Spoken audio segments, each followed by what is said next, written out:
Good morning, Azeroth. It is the 31st of January 2025. Grab your morning beverage and welcome to the stream. With limited time left until the next patch drops, we continue our Druid solo shuffle grind to get that 1800 rating, that last elite PvP set we want. Without further ado, let's get stuck in. Hope you're all doing well today. It's Friday, end of the week. Well done on getting through. Take it steady, keep yourselves hydrated. You've got this. Enjoy your weekend.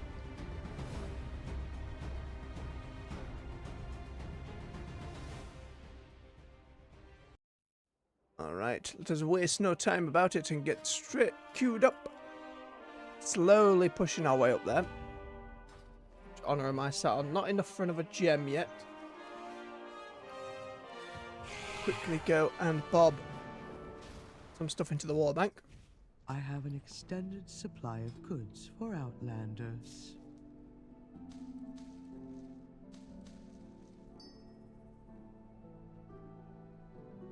Here we go.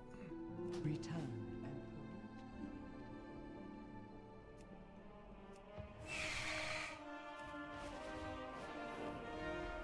And again, I'm pretty sure we are fully maxed out on the different conquest stuff we can get, other than changing the trinket. But to be honest, I've been kind of alright with the active one. Especially given how quickly I can get burst down on Feral Druid. 639, 639, yep. Level 1 tabard, my god, no, I know. Can you imagine? Shirts and tabards suddenly having item level. What a world it'd be. Right, we're as stacked as we can get. Any bonus conquest, we will be grabbing boxes, which, again, they're not going to be ideal for next season. I don't even know how they're going to work properly for next season. But it'll be something that our monk will be able to deal with. And that is the class whose elite set I'd want for the next patch, at least from what I've seen thus far. Seeing the models myself in-game may change my opinion on that, but I have calibrated time will tell. Prices to be reasonable.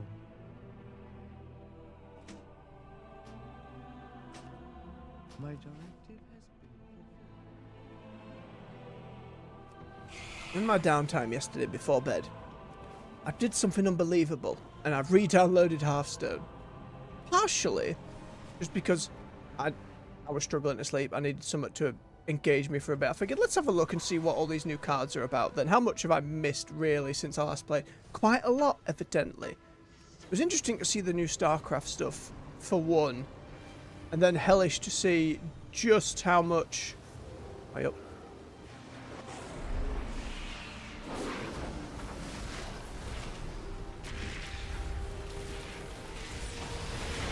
Mistakes have been made. We had to try.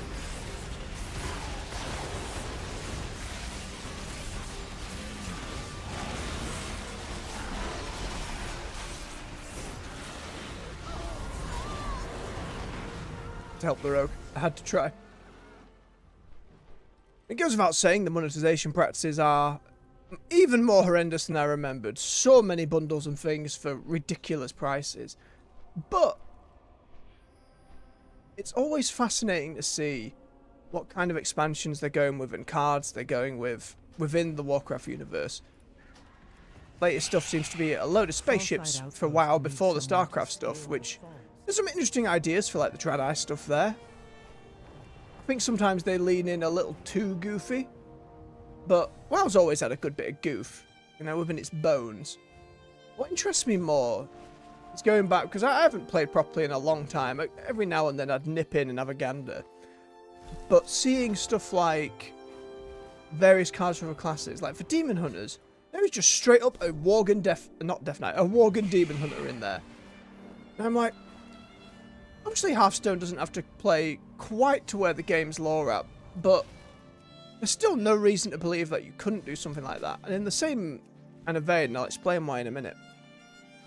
They added a whole new Titan, just because, you know, every class needed to have one. Like, the flavor text was something like, this Titan was around until Sargeras defected and then mysteriously disappeared.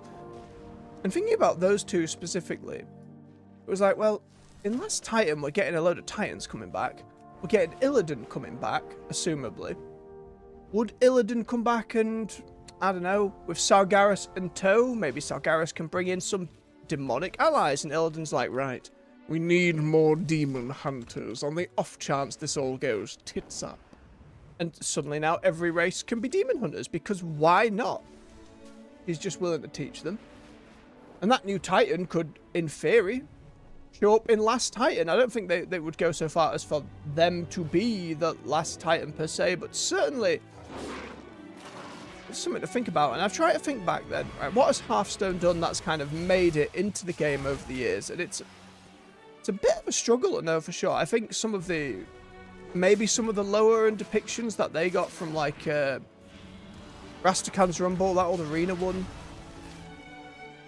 Certainly the characters around Reno Jackson, like Finley and Elise Starseeker, they made their way in. But again, it's very few and far between. I'd be really curious to know how much the narrative team of WoW and the folks who are making all those Hearthstone cards actually put their heads together.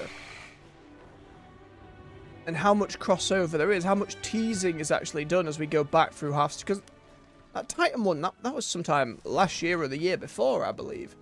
And the Demon Hunter thing was even prior to that. So there's a lot of interesting possibilities there. Yeah, most of the time they just have fun with it. I struggled to enjoy the silliest of the sets, but I can't deny how amusing it is and how fun it is to look through a lot of those cards. Even if the prospect of actually getting most of them these days is a wild thing. I'm genuinely curious to see how the arena redo goes when they get to that. At some point. That was my favourite way to play that game. Even playing fields, you're just picking cards. Obviously your knowledge of them and what all your opponents can have helps, but I tend to do a lot better in arena. That's it. I played my share of ranked over the years. Like I remember when Hearthstone first came out into like closed beta, and just being furiously addicted, like, in a way where I hadn't been since like the earliest days of WoW addicted. It was crazy looking back. Just how much that I played, and I loved it. Always be playing Paladin, as I tend to do in here. And when you throw down that Worgen Infiltrator, turn 2, you pop that dude to give it Divine Shield. It was fascinating to look through the core sets as well and see how many cards over the years have been swapped around, what's come back to the core sets. And the core set's kind of one you get just as you level up and play the game. And there's some fascinating cards in there. I was like, okay, this seems a lot more varied than it used to. Mage has really leaned into the RNG stuff, which I find odd because people would complain about it a lot. Maybe they've just accepted these days that Hearthstone is pretty RNG based. Well, I still prefer the gameplay of Legends of Runeterra for that interactive back and forth. It's undeniable just how well Hearthstone did. And I was really surprised at how quick the queue times were. I did 3 different game modes. I had a casual match, I had an arena match, and I had one of them tavern brawls, which kind of makes a deck for you. Each of those was under 10 seconds. Which, that's pretty impressive for a game that's been out as long as Hearthstone. So it must still be doing pretty damn well. Interestingly, on the Blizzard Games front, Heroes of the Storm got a patch recently. I know! Heroes of the Bloody Storm. We know they did a couple of bits that surprised folks last year.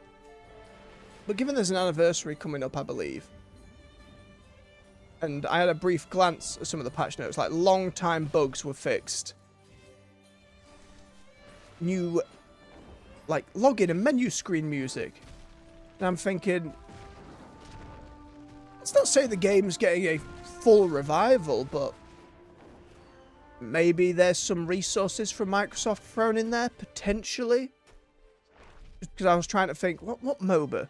Right, what MOBA does Microsoft actually have and own for them? They've got a lot of stuff on Game Pass. They have a deal with Riot on Game Pass. You know, there's stuff in there, but they don't necessarily have one themselves, right? And the news that Heroes of New Earth was coming back, and that was a MOBA I played before League. for Dota 2. I remember first game of that, it chucked you in. It wasn't really a good tutorial. And the first game, it just auto-enabled voice chat for everyone.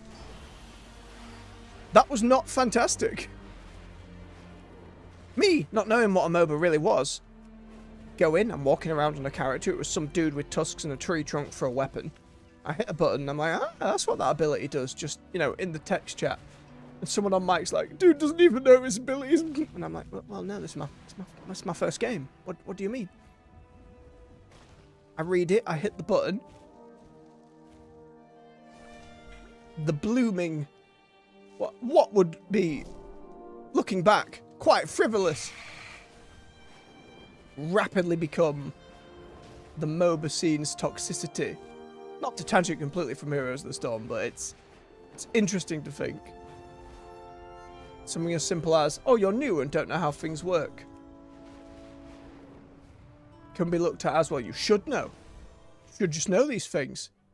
Do you mean you haven't watched all the guides, looked up a meta build, and know which characters you should or shouldn't be playing? And the modern state of that kind of thing is messy. Even Riot have put their foot in it recently with the whole Noxus update.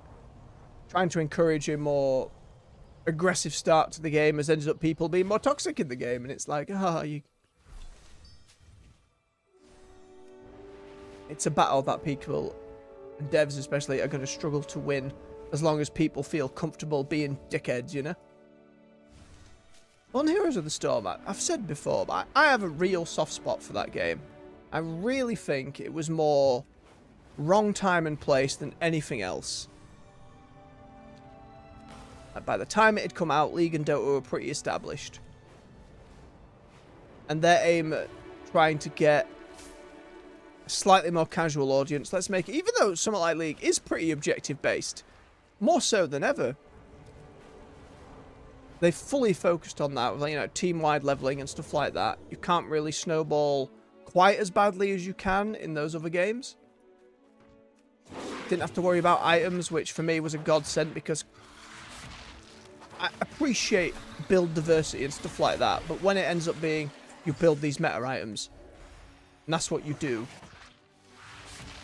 or rather, you should know when not to use the meta items. I'm getting shouted at regardless of which player you go. It's like, I'm picking this one because I feel like we need a bit more magic resist against this team that's killing us with magic. And they're like, yeah, but you don't build that on that character. Fucking oh. Get me foul mouth this morning on it. But genuinely, I think Heroes of the Storm was overlooked for all that, and the, you know, general zeitgeist in modern games. The moment there's a more popular one or version, you get the crowing of that, it's a dead game. Like, you know, World of Warcraft, this dead game that's still going. And they've brought back the arena mode for just changing it up a bit. So as well as their take on ARAM, which, you know, you're all random, all mid, so you can try out different characters, be a little less stressed out about it, depending. That's bounced in several different game modes, including some PvE stuff I never played, so I'm kind of curious to give it a go. I don't think it's something I'd necessarily stream. I'd certainly want to give it a go, and I'd be very curious to see, even if it's just an anniversary thing, yeah? Even if it is just, we're just going to do something special for this year, we're not putting a load of developers back on it, we're keeping the same team size, but we've been working on a few things over years. That'd be nice. Let them cook, as folks say these days.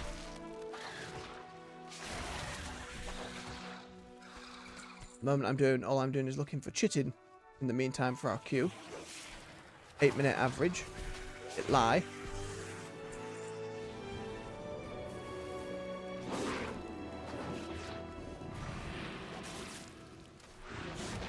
Does give me hope to see though, like, patches that are tackling more something really tangible. You know, it says there are folks still working, still care, still want it to do well. Some games that have been out for a while, even live service ones that are on maintenance mode, other than like a game-breaking bug that like crashes your game, tend not to really get patched. The server's still on, yeah, but not really gets changed. Or in some cases, it's like, oh, we're putting out more cosmetics. You know, there's not really any patch notes. Maybe once a blue moon, once every 3 or 4 months, maybe you get something. But for the most part, it's left on its bones, trying to gain some money for its bones. That's why I hope. Pardon me. At least Heroes of the Storm. You get a fresh injection in there. I still don't believe it's come to Steam, though, either, but Overwatch came to Steam. Diablo series. Did StarCraft ever get out on Steam? I'm genuinely curious about that. Hang on. Steam. StarCraft. No, StarCraft never got released on Steam. I mean, I'm not saying it would sell gangbusters. Sell a little bit though, wouldn't it? I mean, why not? Bob it on there. I don't know if the Warcraft anniversary stuff did. Hang on a minute. Obviously, I'd never expect to see WoW on Steam, but I don't see why not. No, the Warcraft series ain't on there either. From a quick Warcraft into the search bar. Heroes of the Storm being on there could help though. Don't get me wrong, the problem with Steam aggregate numbers and player counts doesn't take into account other consoles, other launchers, as, you know, Blizzard's is probably one of the very few that actually has a sizable base behind it. Obviously, it won't be near Steam's, but it's something to consider. Alright. We're in though. Let's wake up. What have we got? Holy Priest. Ret Pally. Another angry Death Knighty Pally. There's a bit of hodgepodge going on. They just wanted skulls on everything. On your boots, on your belt, on your gloves, on your face, your shoulders. A triple skull on the shoulders. This Priest, Fury Warrior, Subtlety Rogue. Alright. I feel like this Priest is going to be a nightmare to bring down, but let's see how we go. We stay away from the Paladin on our team, just because the Warrior is going to charge them. If we stood too close, the AoE will reveal us. It's time for the show. Don't disappoint me.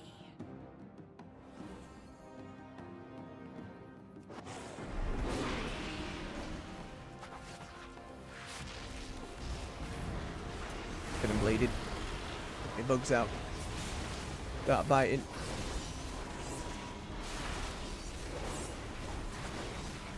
Oh, so close. Interesting. Oh.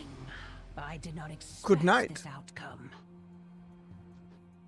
The fear from the priest there helped with that. Boat. Cracking start. Let's keep it going.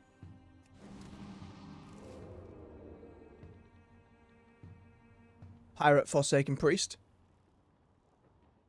Not quite sure. There's got some white colour scheme going on. The shoulders kind of, I don't know. It's a bit hodgepodge. I kind of see what they're going for. It looks like a comfies.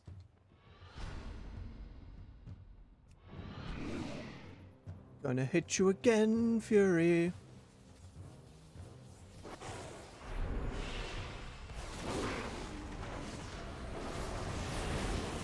Oh, wrong time to do that move. Oh, so close. This just means more entertainment for me.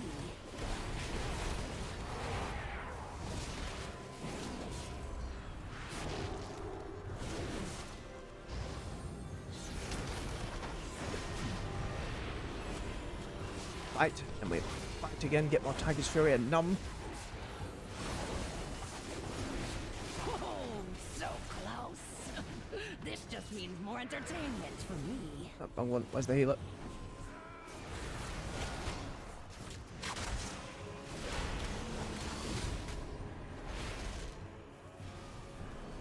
Spoop. Get my regen, get my frenzy.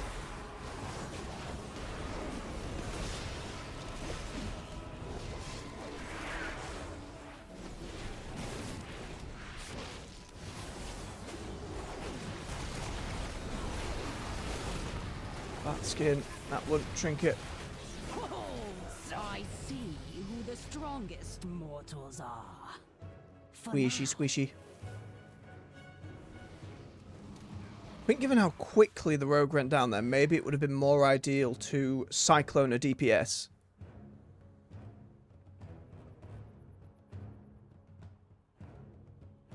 Like Sweaver's beverage.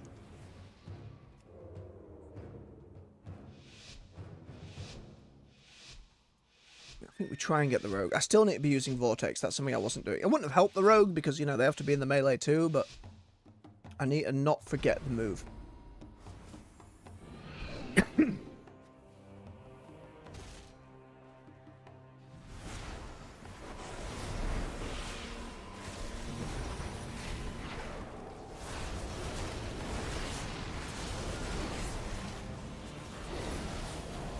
Bleeds on the paladin.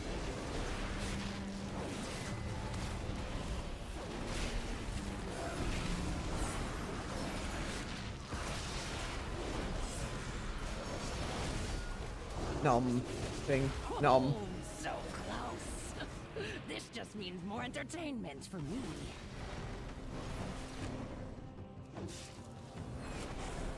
Oh, rogue got out of it.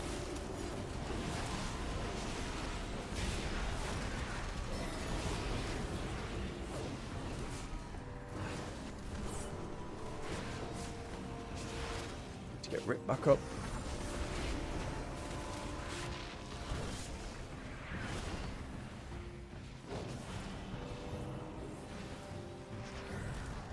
Got spooked. Immune.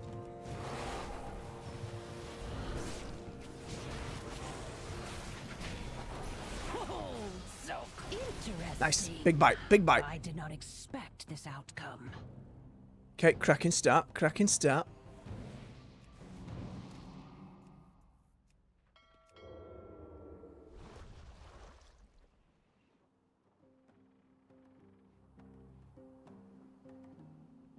Siren Isle had a recolor of this, what was an old subscription, and then Stormount. A nice model. It's a little much, but it's a nice model.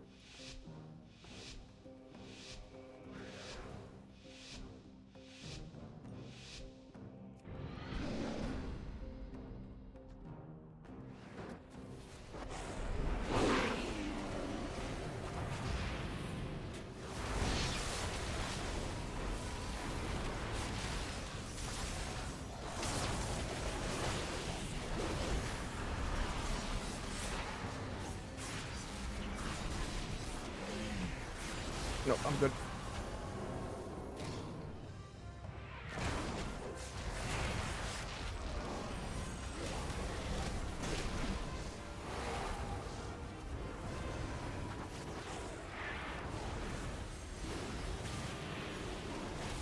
Stunned. Oh, How about the healer a moment?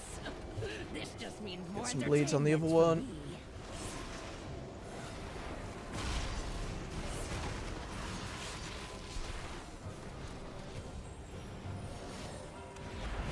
Up again, keep some bleeds going. Get myself heals going as well. Back to bear. Get the regen.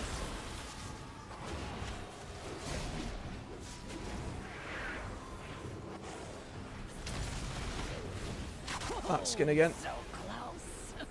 This just means more entertainment for me. That's a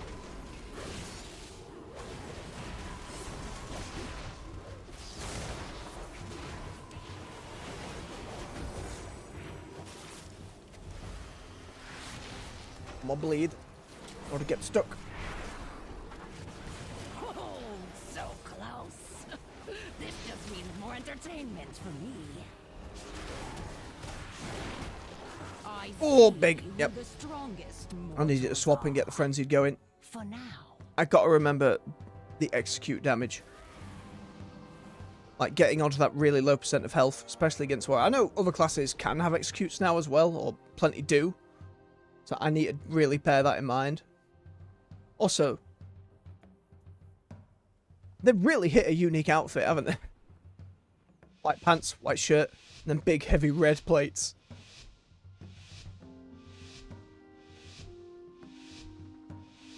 Alright, off we go again.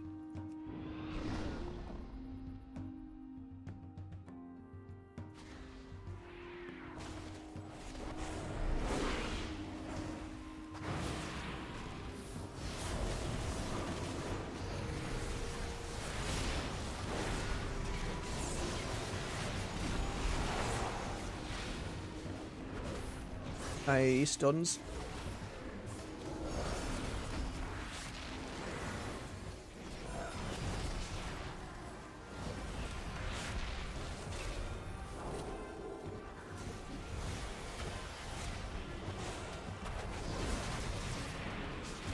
Right. Rip. Heal. Claw. Oh, bad, bad, bad, bad, bad, bad. Big stun, big stun.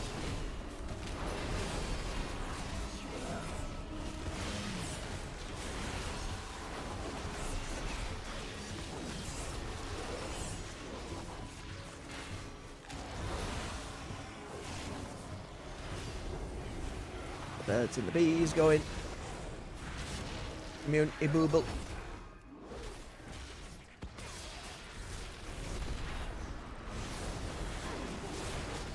Need to get my bleeds on and then cyclone the other one. This just means more entertainment for me. Need a bear. Too slow, too slow. Why'd I click? I've got a hotkey set up. And I have my haymaker stun. It was going so well. Maybe they've just gotten used to fighting me. That's the other thing. Adapting as we're going. Learning, folks. No, it's the stabby Kyrian daggers. I like the hat. I remember that recolor of like the Sky Captain thing. Probably on the trading post, but I don't know.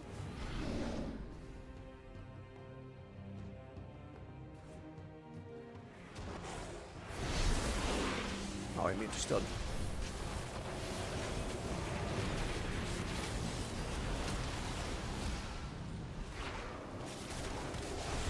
Oh, so close. Interesting. I did Oh, not expect this what happened there? I outcome. don't know, but we got a +2. DPS was solid. Most around the same place past the healer. Plus still is still up. And for only winning like the halfway, I will take it. Mower. Mower! And the booty. Garbage.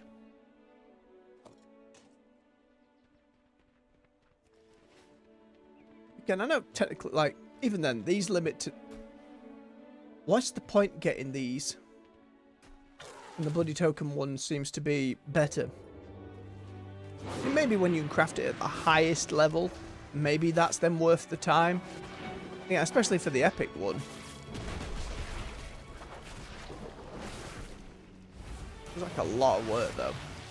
Or a lot of gold. So imagine if you're swimming in gold and wanting to try PvP, buying your way to a decent set will certainly give you an easier time getting there, not having had to worry about the gear. This is a good spot for the chitin farming, by the way. There's a lot of Nerubians all sat next to each other. A lot of them small ones can spawn. Do us alright.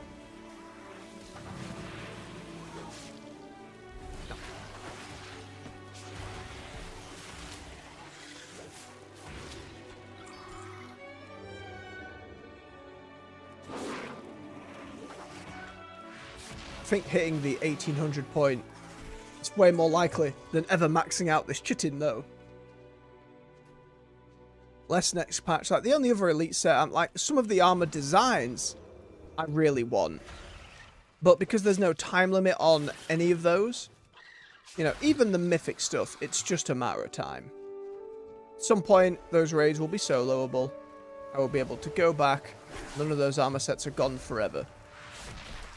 The Druid one, which is very Drustvar, suit Michael Tyrion, Druid especially.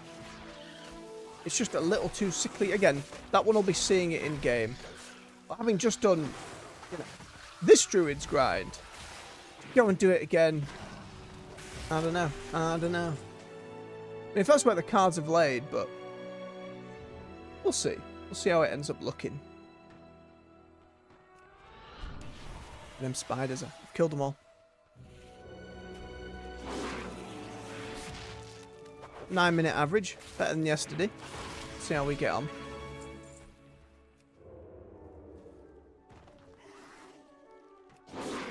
I didn't realise as well for February, let alone the games I'm looking forward to playing in there. You've got the next Civilization game coming out. You've got Kingdom Come Deliverance 2, and those are massive games as well. In terms of time spent, when you add that to Avowed and Monster Hunter, it's like, man, if you wanted to play all 4 of these, that could be the rest of your year. Easy. Best hope you didn't want to switch 2 or GTA, you know? I think it's going to be a pretty impressive year for games, all that considered. I know plenty of folks are probably a little worried about announcing games or going for their release dates with GTA coming out. Wouldn't surprise me if we get some movers. I think it's pretty unfortunate for Avowed that it's coming out pretty much the same time as Monster Hunter. Not necessarily the same audience, though. I think there's a lot of crossover there.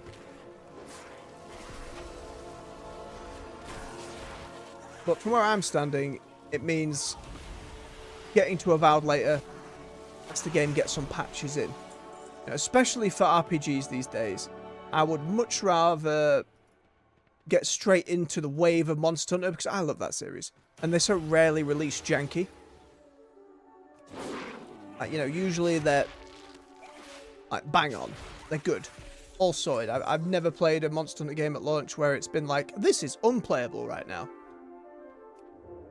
And I've played the series since about Try on the Wii U. And the vast majority of games since didn't really get into Rise. I think Afterworld, it just kind of spoilt me. I really tried to like Rise. But a combination of kind of going away from World's formula and back to the smaller areas. How whippy and nippy the whole wirebug thing was. Like, there was some coolness to be had there. And especially on the Greatsword, being able to zip and sheath and all that kind of thing felt really good. Like I said before, going around the map and collecting those little things that you needed for more DPS and stuff, I couldn't be arsed. Then I heard that Sunbreak was really good and had some really cool monsters, but it's not a small amount of game time, Monster Hunter. Even if I were to just blitz it, that's still, you know, 30, 40 hours. I got to the point where I don't think I'd beaten whatever main boss was at the end of Base Rise, which I believe was some kind of twin dragon thing. Don't really know. You know, that's where you get into what World would describe as your master rank, but that's all your online only quests. If you do them solo, you know, they just have more. I don't remember how they ended up doing the scaling in Rise, if it was how World did, or if they went back to the older stuff. But that big vampire dragon that got added in Sunbreak, that I was like, man, maybe one day I go back and fight that. More hopefully it comes through in Wilds. That'd be the thing, with more skeletons being added to that game now, so they can create more of the monsters from the older games. Given the success of World, maybe they want Wilds to have a longer lifespan. Bigger shelf life. They've seen how much of a shelf life World's had. Lasted way longer than I think Capcom ever predicted.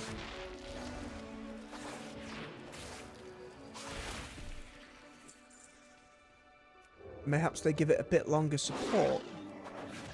I think a lot of that will be made clear by how much of an endgame system has been built in for the base version of Wilds.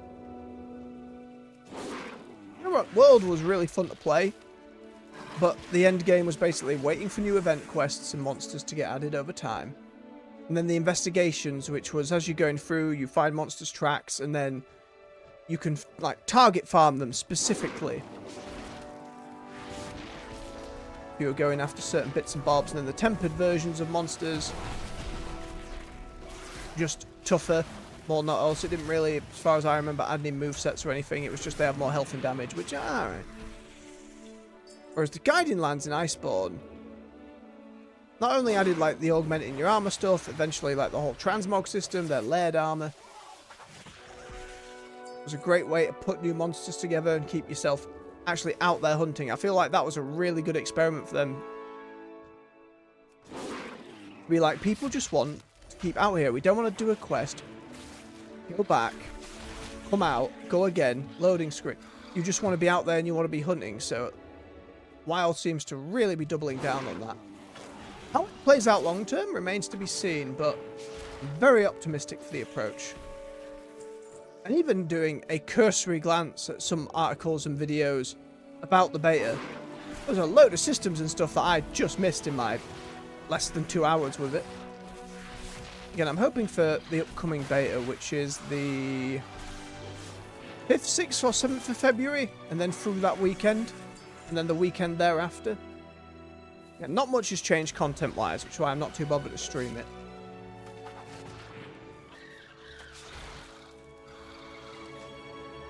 But it'd be nice to, without the added pressure of being live on stream with it, to actually dig a little deeper. The reason I didn't want to do that on stream is because I'm going to be doing that when the game comes out. It's going to be slow, methodical, killing a monster multiple times to get its pants, you know. Looking around for all the little creatures you can put in your little capture net to bring home. Because that was in that beta. I found out at the very end of the demo. I just threw a net at someone and was like, oh, yes, ecology, tiny friends to make. Delightful.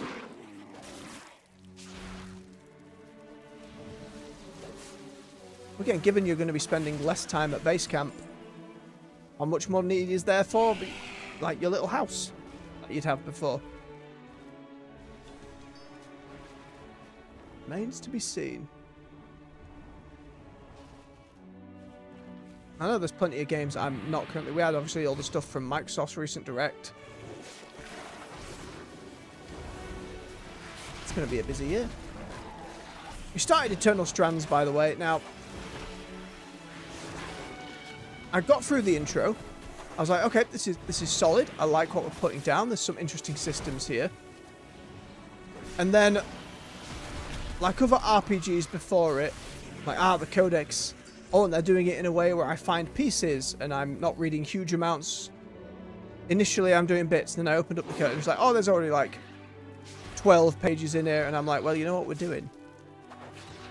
We're reading all these entries like I'd be reading quest text in WoW. It's about an hour 10 minutes, hour 20 minutes of that first stream was me just reading through Codex, and I love a bit of story time. I don't see a lot of that on folks' streams, on YouTube videos, other than like big lore breakdowns, so maybe that's a niche I can fill to help put people to sleep, I don't know. But I enjoyed doing it. But it does mean, though, tonight we get into the meat of the game proper. Get on our first expedition. Really get a feel for the exploration and mechanics. They also did a couple of posts on their Steam page outlining a few early things. You know, known issues, stuff like that. What to expect. Inventory limits. That kind of thing. So I'm a little more prepared for said expedition. Wait, a spider.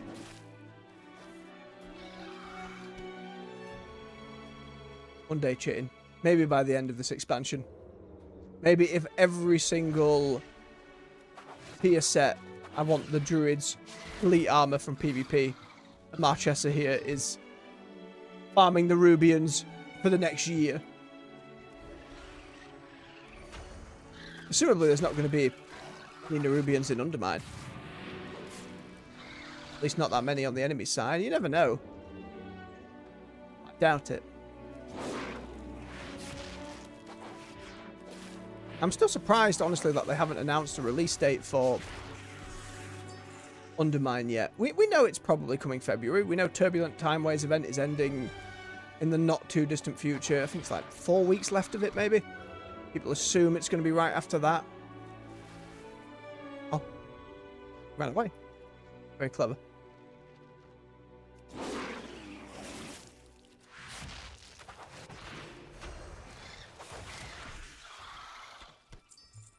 Again, given some of the marketing around it from their shots and stuff, as we said yesterday,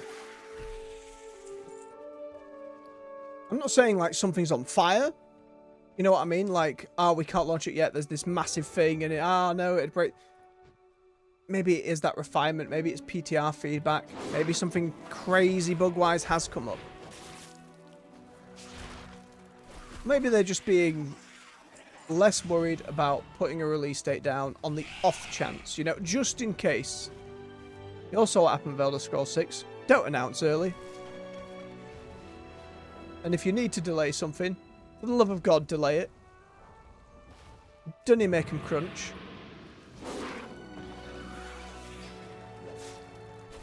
Late game is better than the shit game. Or the quote goes something close to that. I think that was Iwata again.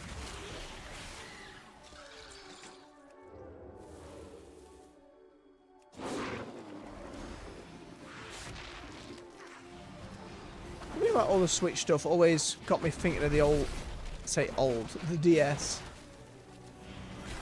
Which is old, but doesn't feel it to me. Days of Brain Training. Ever played Brain Training? Fantastic little game. Should have kept up with it ever since.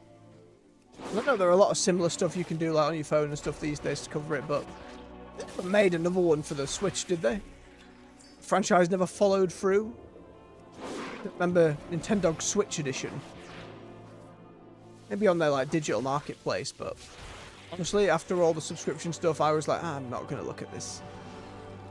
And don't get me wrong, some of the stuff on there, like the F-Zero Battle Royale, the Tetris one, or the Mario one, were intriguing when they came out, but I wasn't going to pay an exorbitant subscription amount for mainly Nintendo getting away with charging you for games that came out a long-ass time ago. Took Mickey a little bit.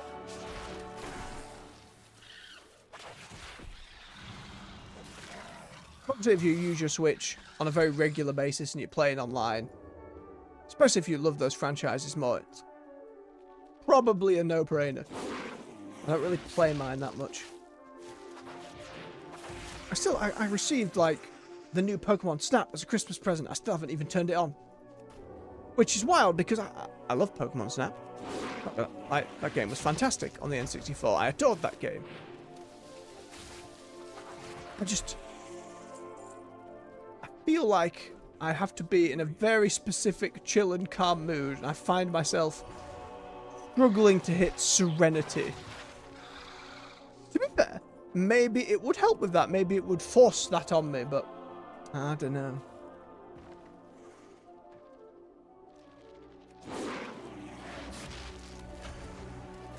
So limited time in the downtime. We're not doing other stuff.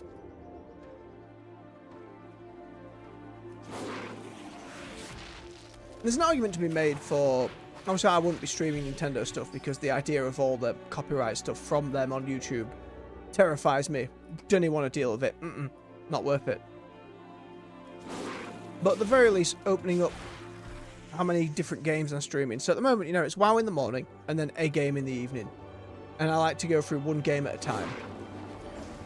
Mainly because watching streamers over the years, there's always this element of, right, we haven't played this game in a week, we do it once a week. What am I doing? Where are my buttons? I've been busy, there's so much going on, so many games to play. I'm disorientated. And a good, depending on the streamer, 5 to 40 minutes of refiguring out the game, trying to remember where you were, especially on your bigger RPGs and stuff like that. It would just really annoy me as a viewer. So I much prefer going one at a time. Just because over the years, that's how I've fallen off games. I start doing more than a few on a go, especially if they're story, like single-player-y stuff, I will fall off. Like, Witcher 3 took me ages to complete, mainly because I started it, got a good chunk of the way through, started playing a couple other bits, and then every time I load it up, I'm like, my god, this is gigantic. How did this inventory work? What were the buttons? You know what I mean? That gap created problems. And then again, when I finished the game and wanted to get back to the DLC, it was a matter of you open it up and feel that overwhelming, like, sweet Jesus. And maybe that's something as the audience grows over time and I get more feedback on, that'll be made clearer to me. If folks would rather there be 3, 4, 5 different games a week rather than the one. And again, I'd rather stay focused at present. We'll have to see how time goes. I think especially for something like Avowed and Monster Hunter, which are both going to be pretty dense and system-heavy games with a lot to consider and remember, I don't necessarily think bouncing between the two is going to do me any good.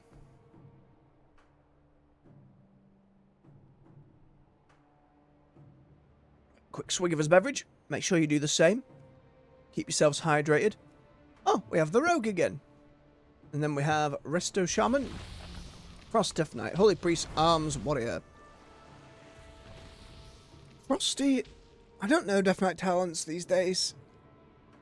I always remember Unholy having a few more anti-magic stuff than Frost did, but maybe all that has kind of swapped trees these days, for lack of a better term. Oh, the healer has a bonus healer. Fancy. The Arms Warrior is probably squishier.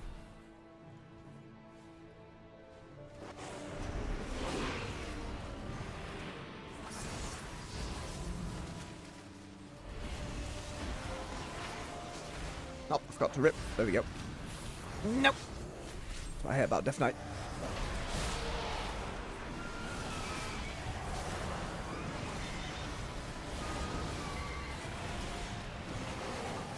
Immune. Need a bear. Oh, nice. Good, good, good, good. I'm glad I focused on staying alive there. There was a good chance I would have gone down in the meantime. Ah yes, Orc Face. Simple farmer. Ready to shovel. I love the downplay transmogs. They're not what I tend to go for. I love shoulder pads too much. It's always fun to see. And otherwise we just have a Maw Priest. It's a decent set for Priest. I believe PvP one. Well, they've got the high rating weapon as well. Ooh. Means business. Right, let's find that Arms Warrior again. Where's the Arms Warrior gone? Oh, there they are. Oh! Stop. Yo, Ox Face.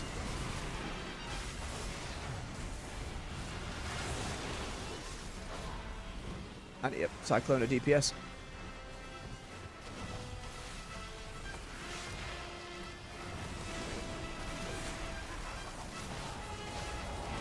The Orc Face just got murdered. Noted. We will try and do the same to them ourselves. Popular transmog for the Frosties. Burny Blue Fire. Also, I love that Shaman set. I was chagrined to miss the elite version of it back in Dragonflight. Oh, I need to go and get that Legion mount at some point with him. Off we go again. Oh, set focus to your DPS.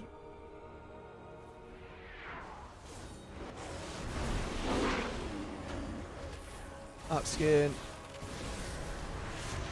That bleed. Get my regen. Other defensive. Start biting. Bite again. Bugs. Claw. Bite again. Bigger claw. Oh, face got through. Get my defensives going.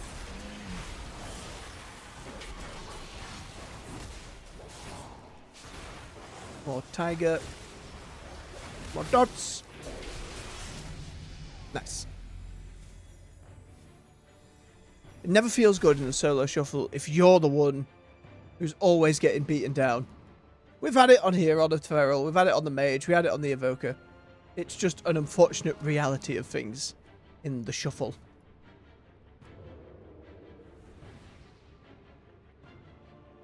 I suppose it means once you get a few in, your healers are like you and must keep you alive.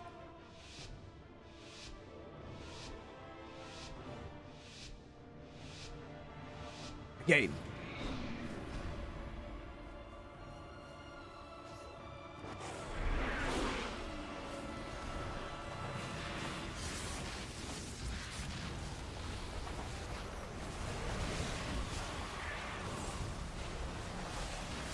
Leave that healer alone. Yo! Done that Death Knight. Give the healer some breathing room.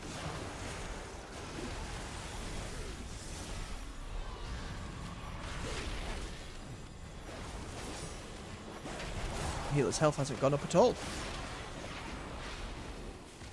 There we go. They're good. They're good. They're good. Get some regen from me. Bad order.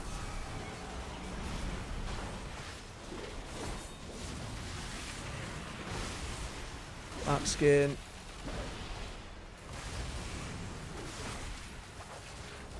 The bugs get the bleed. Back in.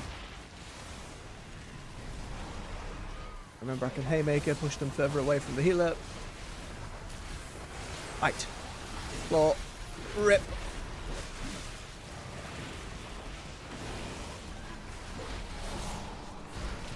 Healer now. Oh, I have to heal me.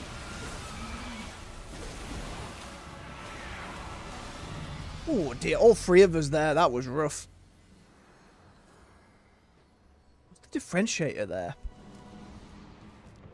So I mean, it can go from so very squishy to suddenly, oh boy, we're in trouble.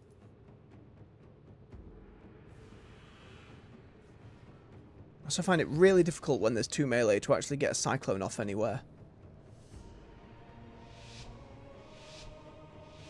Should have been trying to get at least 1 though when the healer was getting so low.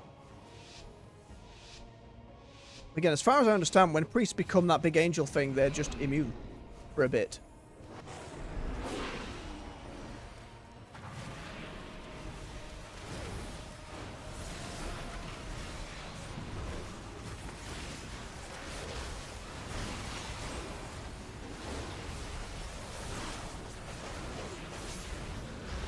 Why didn't Rip go on them? Up to Orc face, not that healing totem.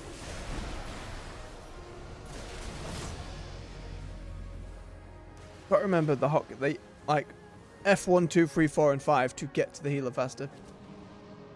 That healer just got kind of pounced on. Needed to vortex really. Get them away. Again, that's me not reacting to a situation fast enough.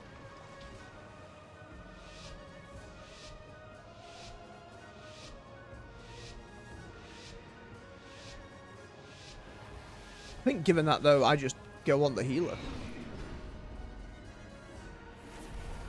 Oh, that's unfair.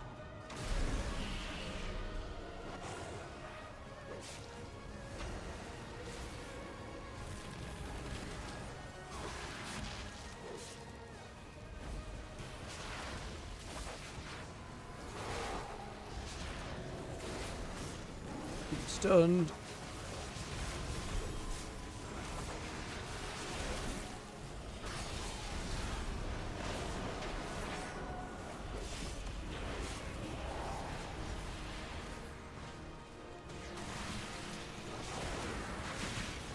Okay, now they're immune.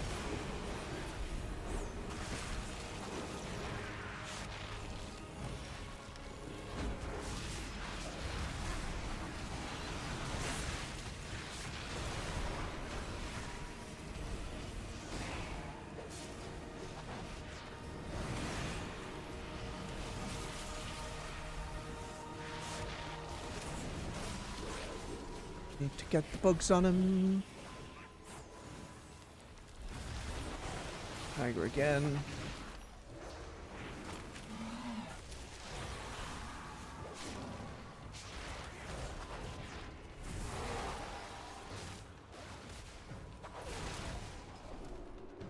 Agile. The rating unchanged.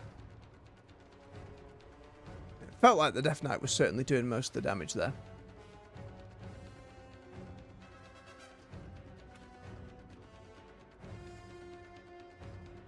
Now it's just going to be really pushing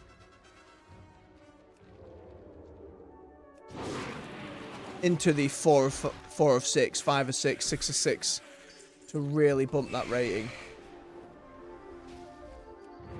At the moment though, I'm just going to get myself safely up here. I'm going to take a quick bio break as we queue for some more. Let me just type that into the chat.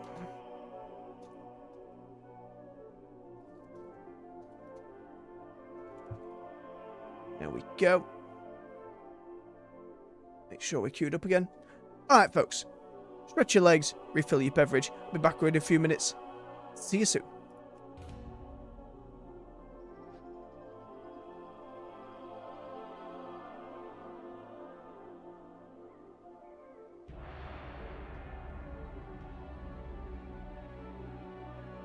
Again? Again? Game. Get out of the chair, get back in the chair, headset's not even on. This happened yesterday as well. What did Kynan call it in the chat yesterday? Sod's Law? Don't you unready check me, you son of a gun.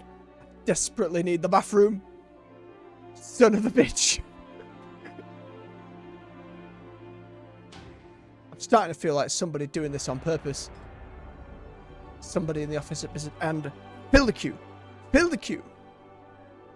I know that's technically not physically possible, but you never know. And alright. I mean, I'll take faster queues. We're just going to be a little twitchy on this end, you know. We'll manage. Alright, what do we got? Assassination Rogue, Focused on the Game, Discipline Priest, Resto Druid, Frost Death Knight, Destruction Warlock. Resto Druids we've been able to burst down if we can keep that kind of stun lockup going at the start. How's this transmogs? Can't see. Separate, please. I wish to review your fashion choices. Ooh. The old Zul'Gurub Tiger. Seen that preset a bit. It's a lovely preset. The rogue will remain a mystery for now.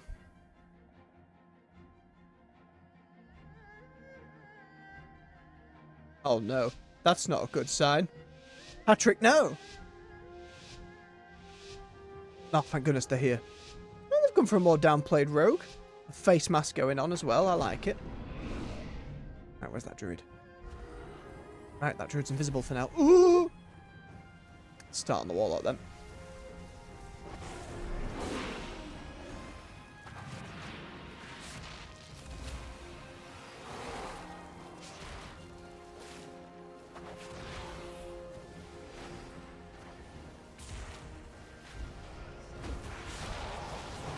Ooh, everybody's looking a little low, a little tasty.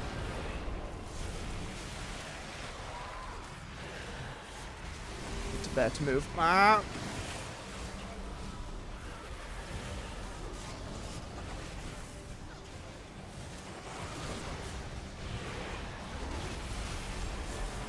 Oh god, my health. Oh, panic. No, tab, please. There we go. Big warlock damage.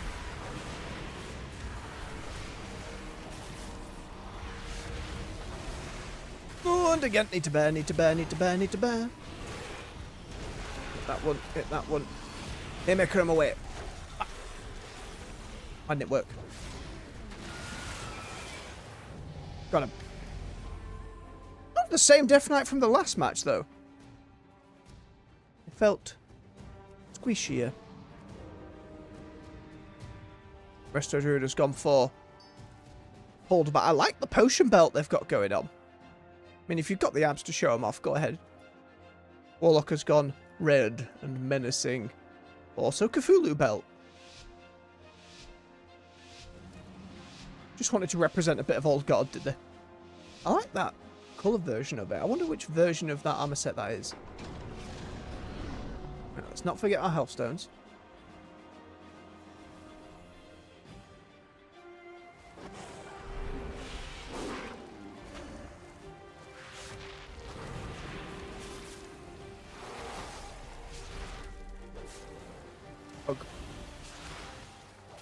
Uh-oh, the warlock in danger. Save them.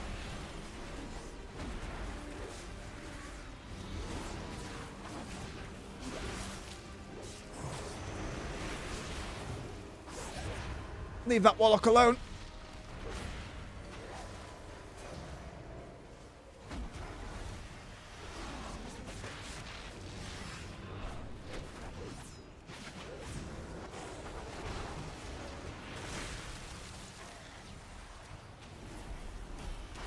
Not there yet.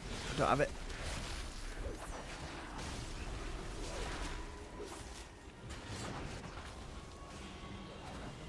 back here. Let me put me bleeds on you.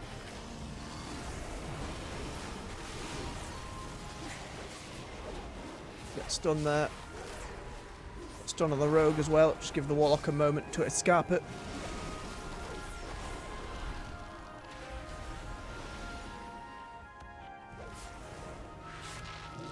Some dots going on the healer.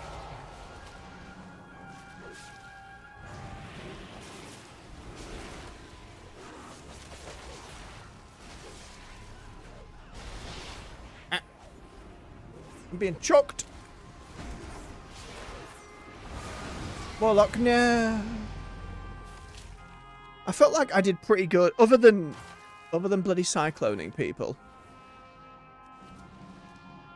Which, to be fair, I didn't do sod all of.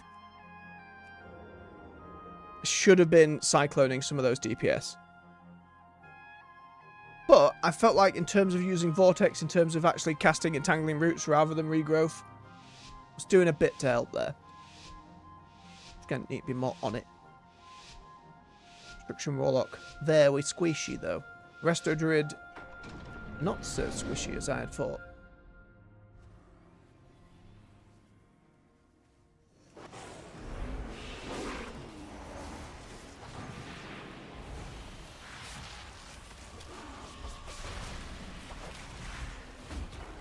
Oh, good save.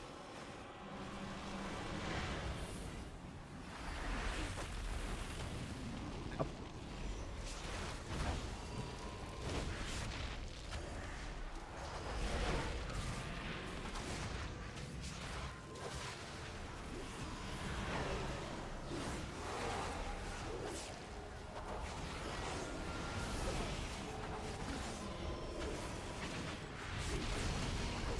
Get the bugs on him.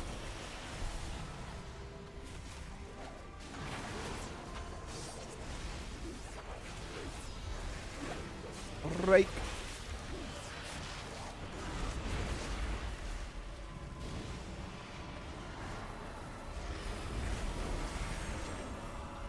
Nope, it's a bet. I wish stuff like Frenzy Regeneration would just put me into bear. Oh, Death Knight got stabbed in the neck.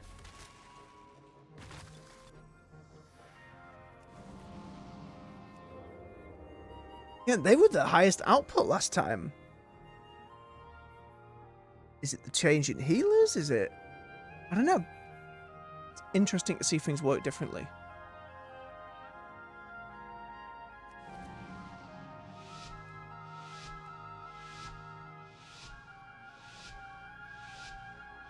Maybe it's worth going for the Death Knight. I don't know.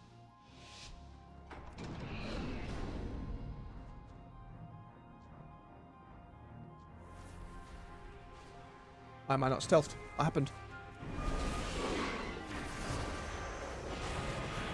I have no idea what happened there.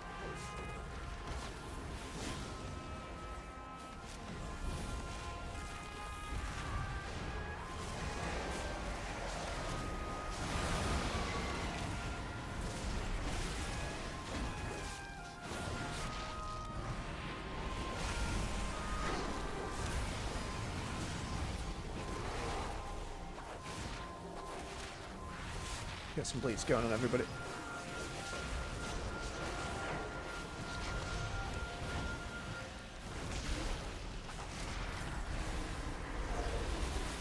Oh, whoa, whoa, whoa, whoa! Oh, Resto went down. I thought it was me.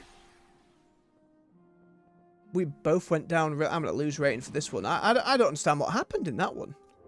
We both went down super fast, seemingly out of nowhere.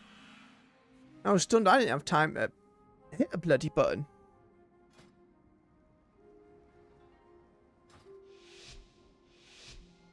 Again, I don't know why I wasn't self at the start. Did I stand too close to an AoE? I'm not sure.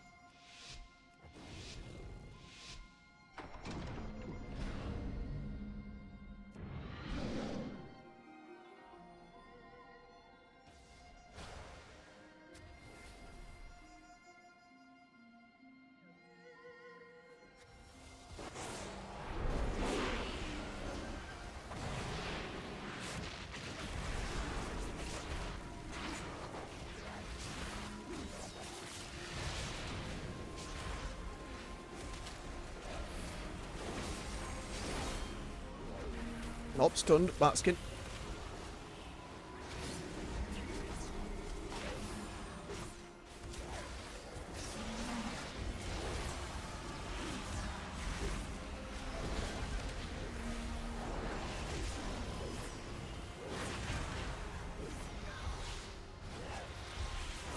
Oh, it had already got a bloody...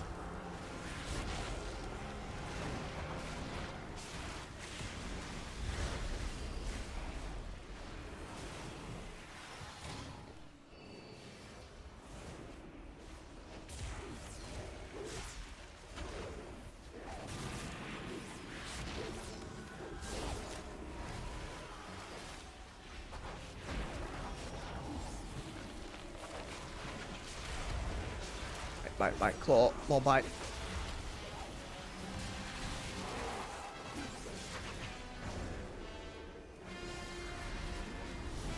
Oh, feared just as it came down. Oh, right, you're a little far away. I'm a little dead. So is the Death Knight.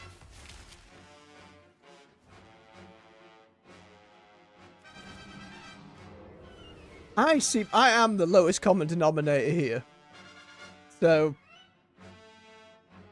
trying to analyze. I'm trying to be better at the stunning and the moving, and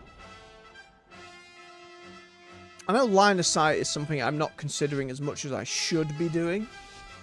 But I'm trying to peel. I'm trying to use my crowd control. I'm trying to be smart with my burst windows. Wherein lies the answer?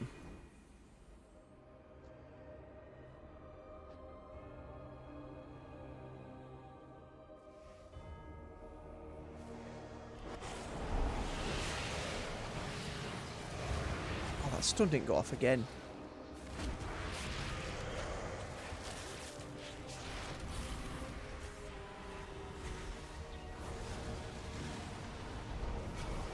Yeah.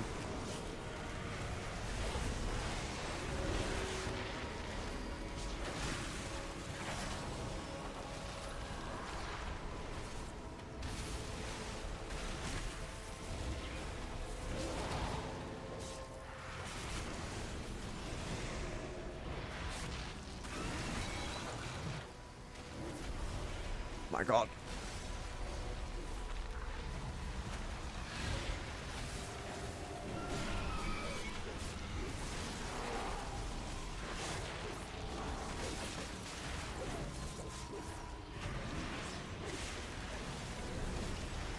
That's a beast. Where's he gone? Right, swap over.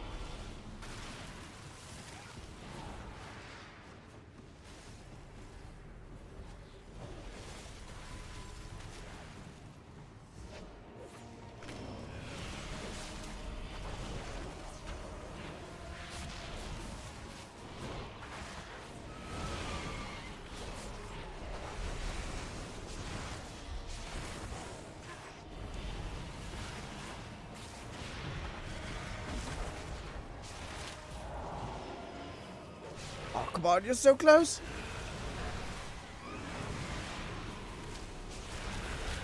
Oh, okay. Minus 30. Sadness. Feels wild that I'm doing the most damage.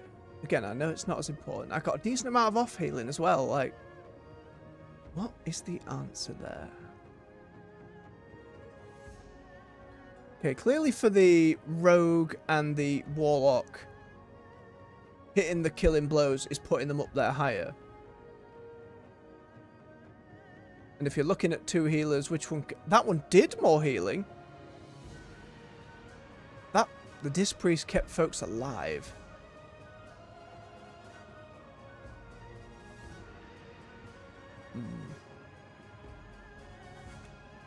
It is what it is. No, my chat message is still there. Can't go for the bathroom. So the same stands.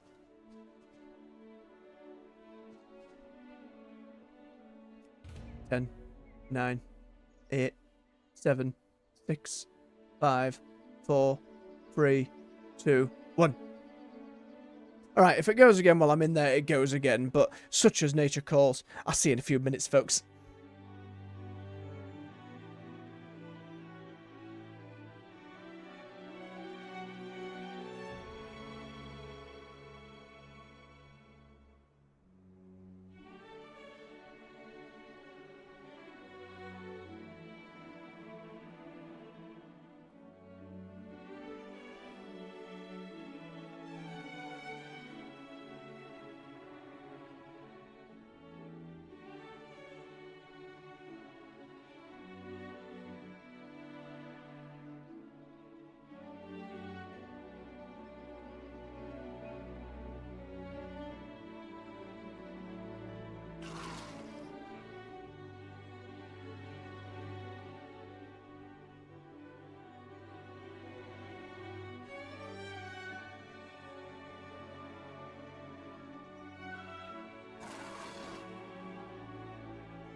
And we're back. Thank you for his patience. Oh, I didn't leave myself stealth. Thankfully, we were apparently fine. Q also didn't pop.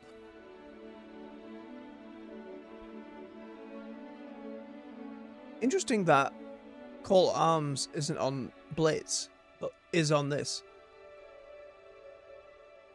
Obviously, being a healer is a possibility, right? Not right now. I'm not relearning at the end of a season to be a healer. My rating would plummet.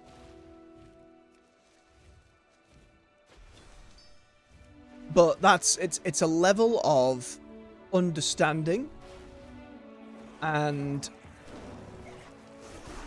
really being aware of your stuff and staying, especially as a druid and form swapping, that genuinely terrifies me. Like, oh no, suddenly the weight of responsibility is tenfold. Hughes might be quicker. Doesn't mean my rating would go up any quicker.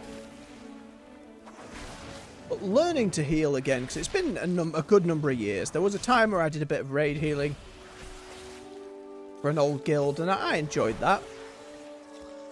But without that, folks I know, or at the very least spend a decent amount of time with safety net, very terrifying, especially in the PvP world. I mean, to be fair, chat turned off. The worst that can happen is I just look a fool on stream. But, you know, I do enough of that anyway. But it's certainly something I consider from time to time.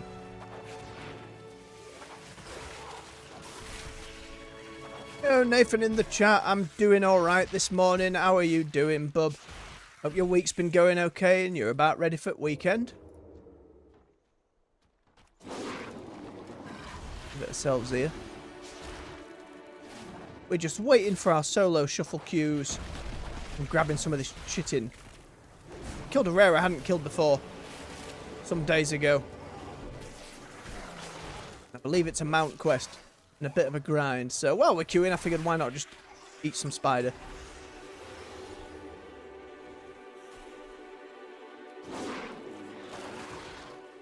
I still think my main issue a lot of the time is once my health starts plummeting, that panic still just sets in. Like I'm not past that enough on characters that aren't my paladin. To remain calm, hit the correct buttons, adapt to the situation. I wish you a stress-free work day, as stress-free as it can go for you, bub. Travel safe and all that.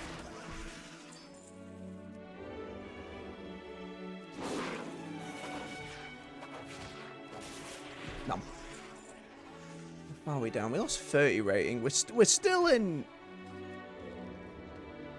that higher bracket to get towards the 1800.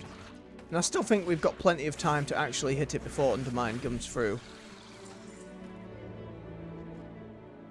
It's going to be one of those really pushing it and a day where I get pretty lucky with my opponents. I had regular viewer Cupid comment on a video yesterday going, look, I know you don't want to use add-ons. I know you don't.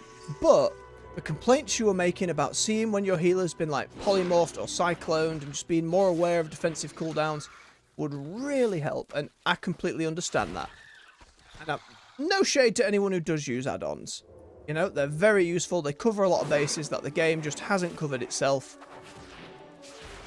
But a part of streaming it for me, in the more solo-oriented playstyle I do, is going with the game at face value for a few reasons. One, I'm lazy.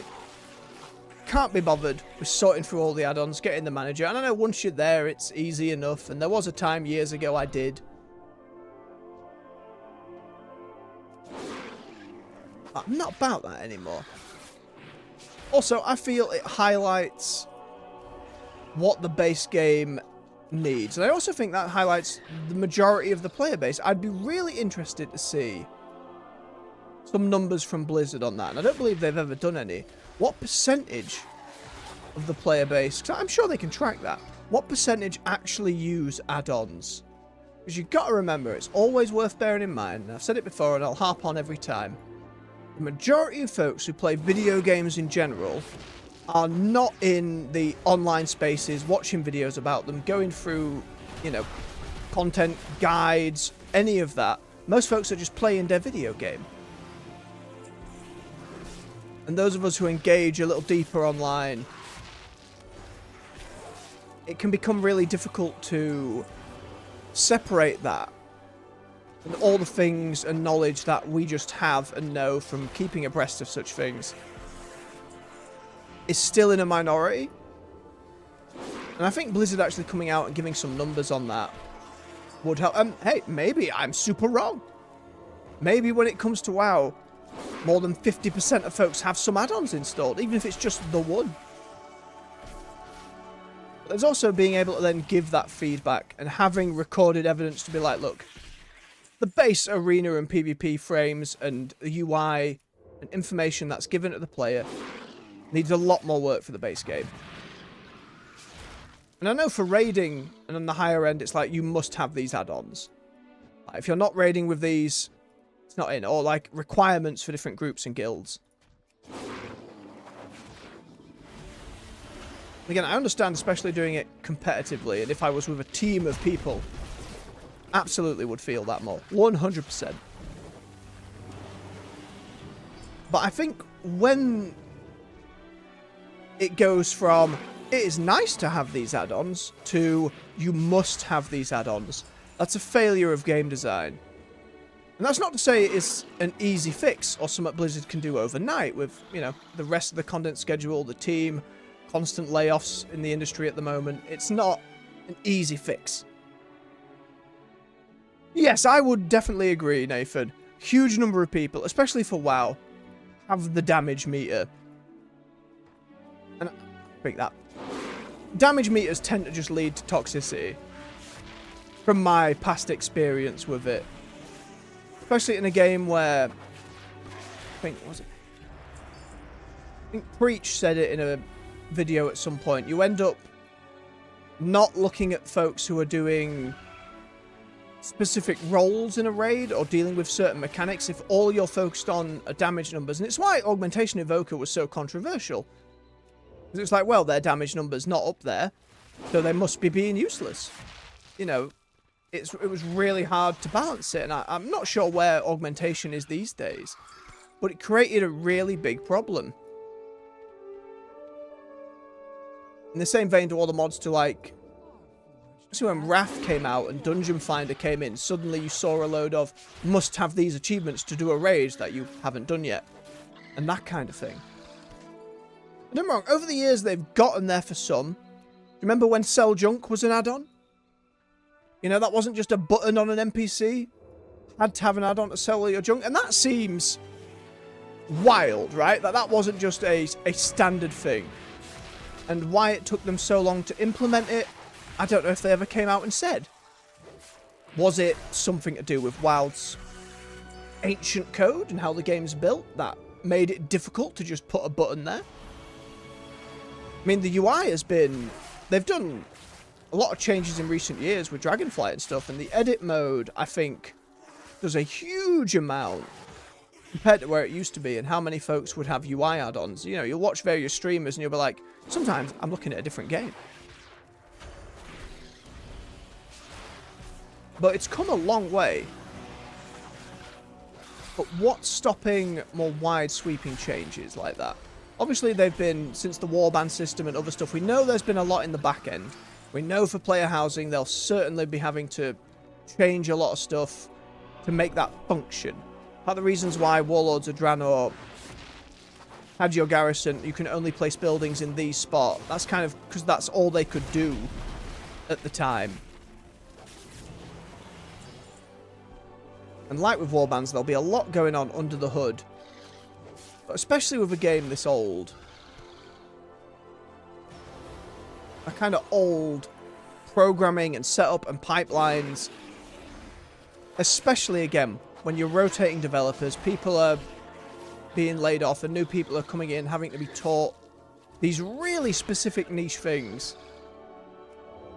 Actually, depending on the engine you're working on. It must be a nightmare. Like, you can imagine all the community posts, or maybe the stuff I'm saying, a developer's watching at some point and is like, oh, I know, Baroque, I know. I've been going at it for 4 years. I am one issue off, doing massive, extensive, necessary changes. But there's this one thing where every time I does it, it crashes the game. I don't know why. I studied game design at university, and I failed. It was no qualms about that. I couldn't hack it. Really difficult. Extraneous circumstances aside, I found programming to be alien in a way. Learning another language wasn't. And so I have a great deal of respect for those doing it.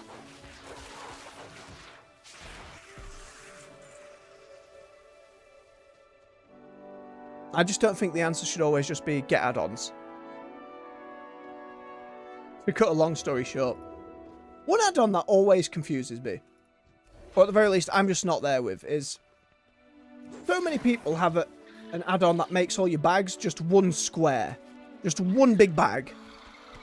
That drives me nuts. I like being able to organise things into different bags. I don't want a singular block. That I find annoying and overwhelming and fiddly. And if that's the kind of add-on you use out there, with a live or in the comments, just let me know, and let me know why. Is it just convenience? It's all right there? Do you find it less faff, it all being in one big block? Yeah, I just don't like it. And that, I'm pretty sure I'm in the minority on. I think most folks in any other content creator or streamer I've seen for a while, like 99% of them have one of those.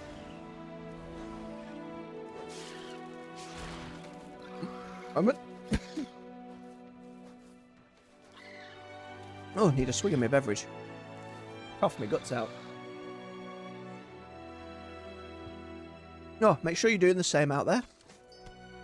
Keep yourselves hydrated. We've gone from an insta-queue to 7 minutes over.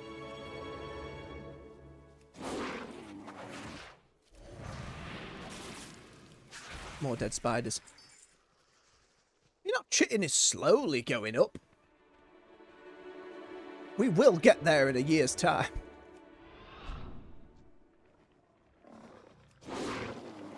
From what I know, I only had a brief glance, but apparently there are more steps to this quest and they require more farming. Bag on, that was the name of it. Thank you, Nathan. Did you say a handy, fast-paced, organised tool? And you can make it have multiple windows. See, that I wasn't aware of. Again, that level of customization for it, I completely understand why people enjoy it and love it for that. And there's certainly stuff when you've got a load of alts, to be able to have things in-game at a glance. Obviously, on the character select screen, having the gold amount when you hover over is a nice change. Having the professions is a nice change. But being able to more quickly see my alts, gear, professions, where they're at, more clearly, like some of those, like, I don't know if it was called Altaholic, but Auctioneer used to have some built-in stuff like that. And to be fair, the auction house nowadays, it used to be you'd need an add-on like Auctioneer to just put something in and sell it at whatever the current price some number has come up with. I used to use that one a lot. But nowadays, that one's made it into the game. Albeit in a, I'm sure, a lesser form compared, but nonetheless, it's in there. And maybe with all those UI edits and changes they've been doing, something like Bagnon's like setup can be done. Maybe you go in your edit mode here, you can be like, I want to pin these two bags together, or maybe just for gameplay sakes they want to keep it separate, but more customization in how people play is always going to be a pro, you know? As long as you keep it clean for new players coming in. How long did it take me to get Shadowmourne? Ooh.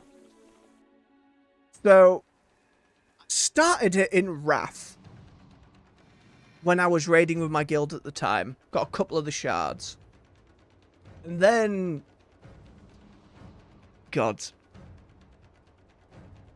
I didn't really go for it in Cataclysm. And it will have been... throughout Mists, I suppose. That was probably when I was the most active playtime-wise in the game. I think by the end of Mists... No, I definitely had it, because I remember getting the Red Death Knight mount. Which, funnily enough, I gave to a friend at the time. But because of how retroactive achievements give it, when they made mounts more account-wide, I ended up getting it myself anyway, which was nice.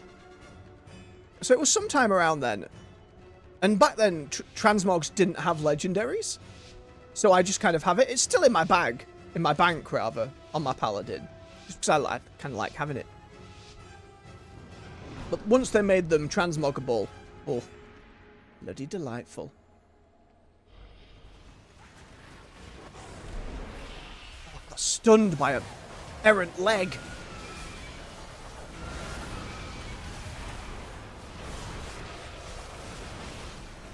The heal's going, get the bugs going, needs Moonfire. Moonfire. Can't get Moonfire because of its unholy shield. There we go. Oh, healer in trouble. That for the healer. Put down that so the healer can run away. I need to heal myself. There. Get the regen going. Get stun on him. Need to stun one of these. I need to cyclone the healer.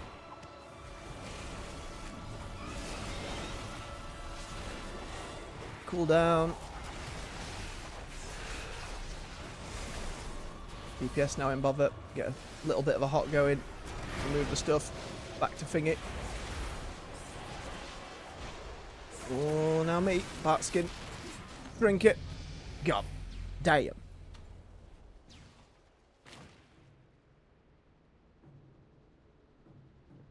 I appreciate your watch time, bud. Been watching some of the streams. And congratulations if you're not far off it yourself.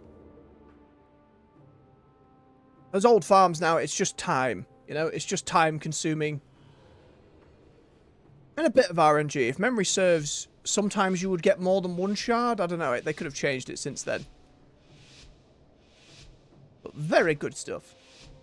I still got a few old ones to get. I believe I said on one of them older streams. I've got some of that old Duar mace. I've got one half of Thunder Fury.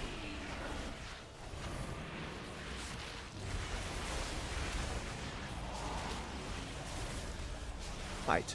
Claw. Bite. Swap to the other.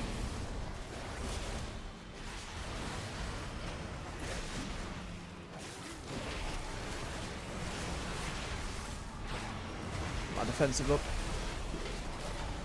Swap and start bleeding the other one.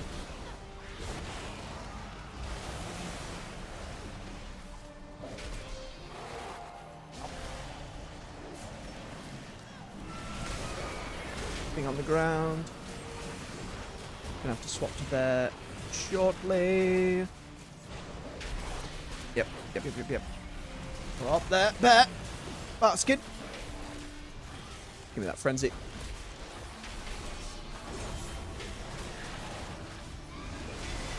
Pop another frenzy. Don't quite know how they stack, to be fair, but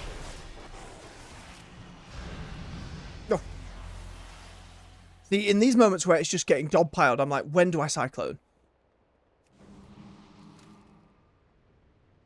Oh, 50 to 100%. I see. Again, just RNG and luck. Nice Crown at least has a lot of bosses to help tick that number off. I think last time I was considering it was end of Dragonflight, trying to get Firulaf in Raid Finder. And every week you'd get that little ember to bump your chances a little more. And for a while I was like, you know what, I'm happy doing this each week. Maybe I get the axe. And then discovering, oh, even if you get it, it's going to cost you a load of gold. To which I was like, well, that defeats the point for me. I do not have said gold.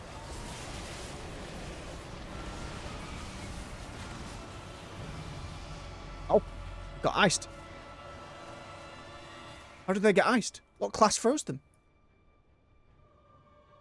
Death Knight? Can't have been the Death Knight. They don't just have turn to ice.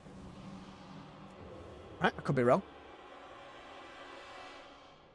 Well, in whatever case, I'll take it. I'll take a win.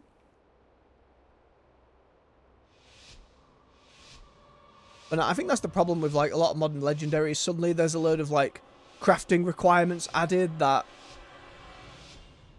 I just don't have the gold for. I'll train on it all day. Transmog costs too much. Hate it. Makes me sick.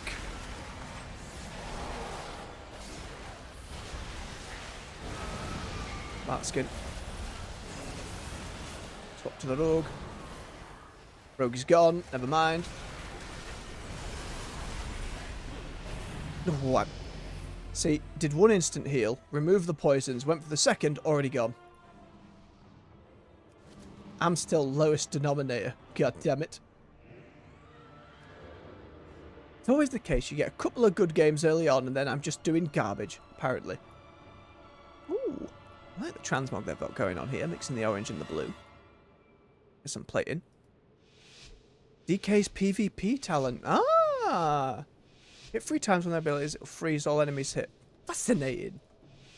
I appreciate your knowledge, Nathan. Once we get more abreast of it. I think that's one of the toughest things for WoW PvP, is the huge amount of skills, abilities, talents, and all of that to know of and keep track of. Oh. Wait, what? Ate that Death Knight. Okay, well, I'm going for them again. My goodness. It's an awful lot of, like, knowledge to store. Especially if you play more than just World of Warcraft as a video game. And my brain has been buggered, memory-wise, from years of abuse and poor choices. So the idea of storing it all for every class spec, now hero specs, it's an awful lot of information. I think it'd be easier if I was just playing one class, and then I could focus more on those differences.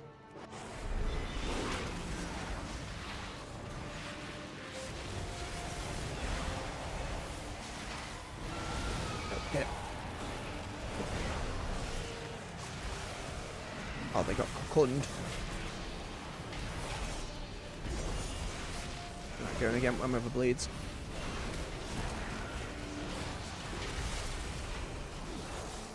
Oh, rogue in trouble.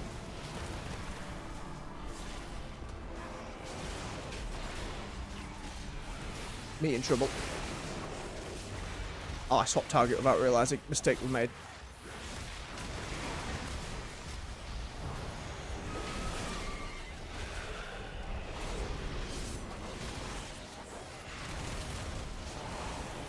Stun.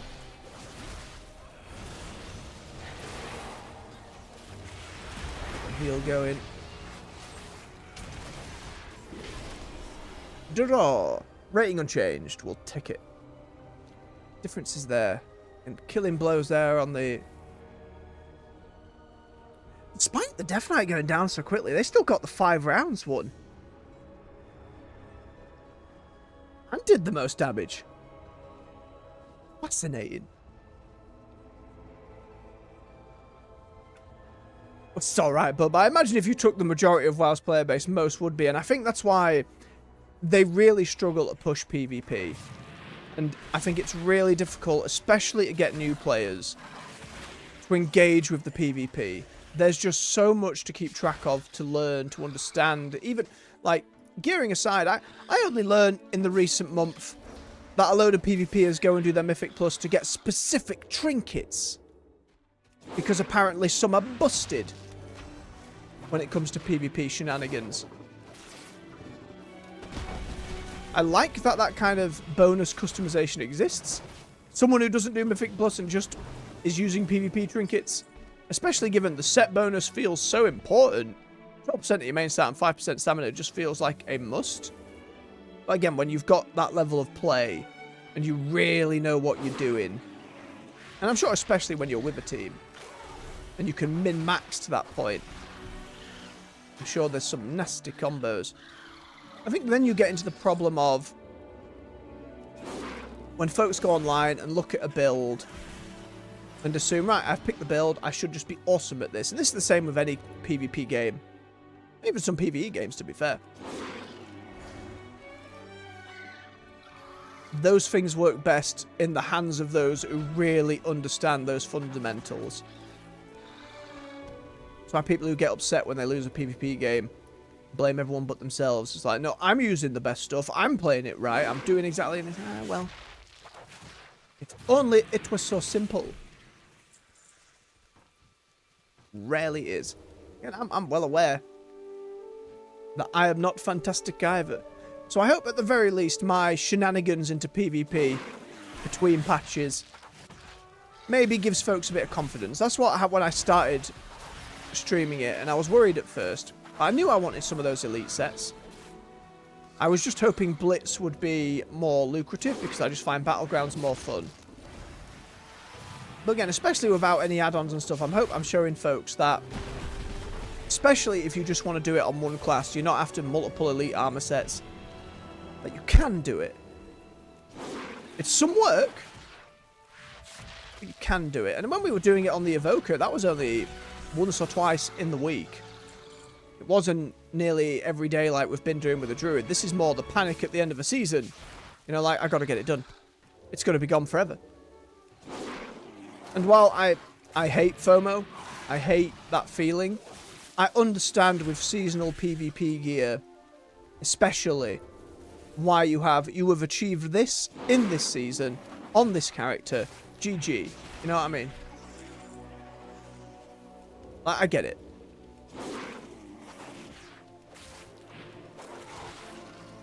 Ah, the Death Knight one. It is a lovely set for the 11.1.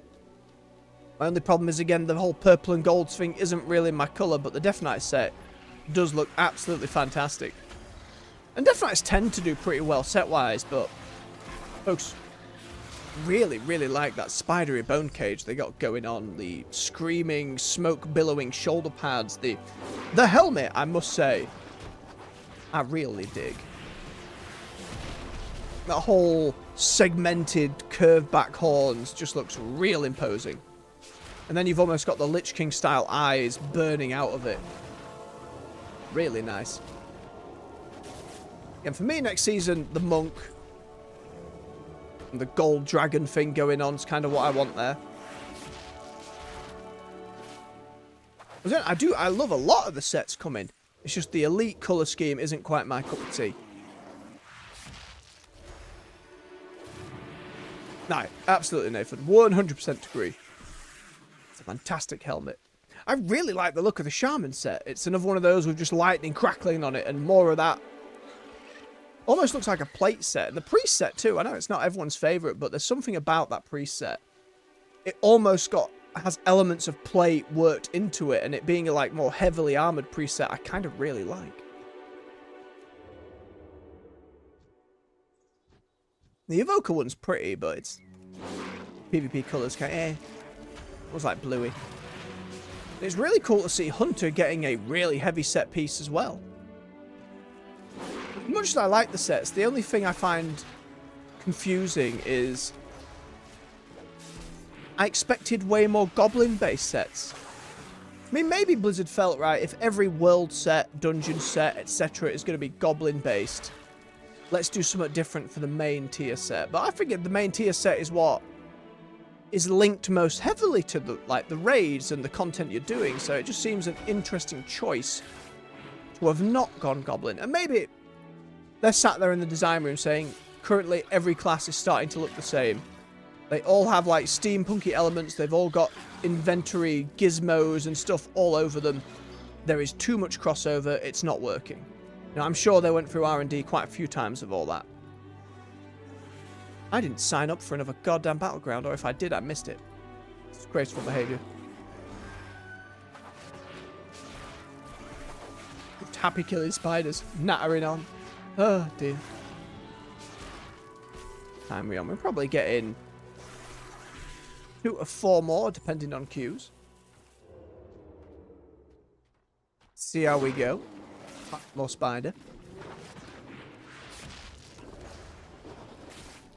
Which again, going back to trying to get people into PvP. The elite rewards and the gladiator mounts and stuff have been around so long, that's not doing it. That's not getting people in.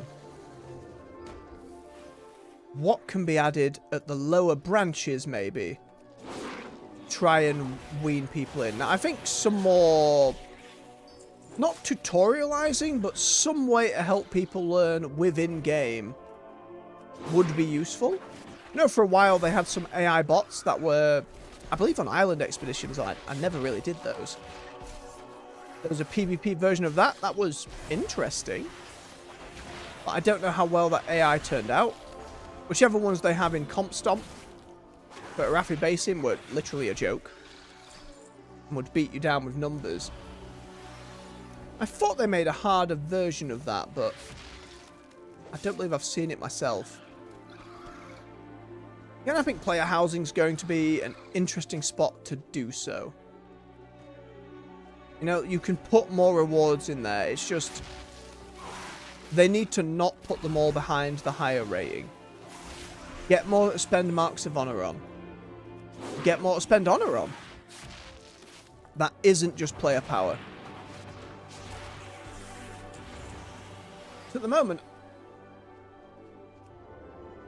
other than getting the gems as I go, there's not really much need to spend Honor on anything. It's not like they have a, like, you know how Delves would have a... like Reno has a list of stuff you can get for transmog, so Finley has a load of stuff you can get for transmog.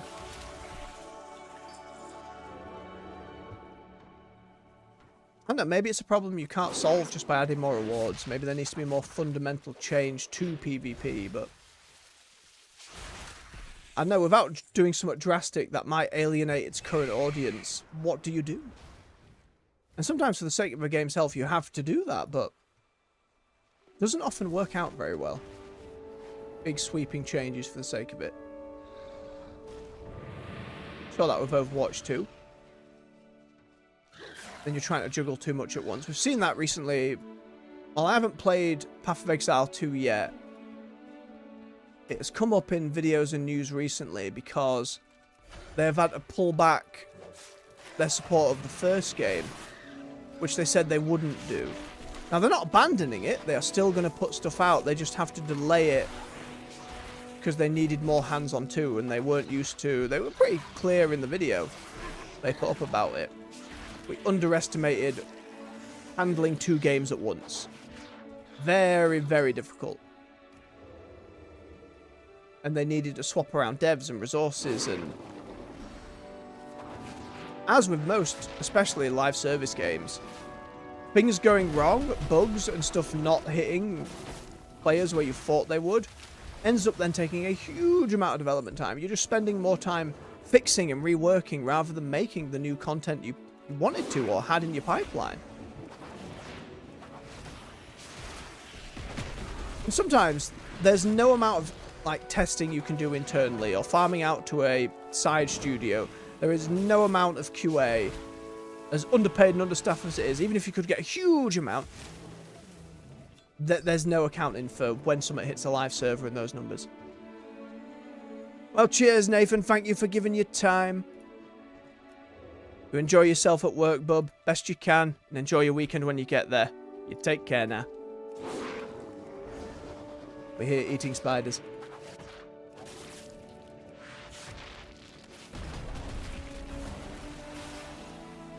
I know, it's something I just kind of wish more players would understand. It's not been unusual in the past 10 years. A game launches, the servers are buggered on day 1. People have taken time off work. And I sympathise with that. It's just happened enough now where it's like, it's almost expected, especially for big multiplayer stuff.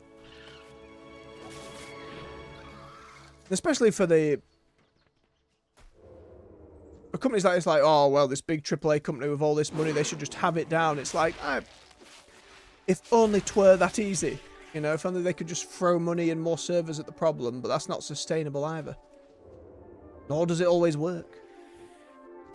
Nor is it always feasible. Like, Servers aren't this amorphous, they just appear. We'll shove them all in the basement, you know. Even from my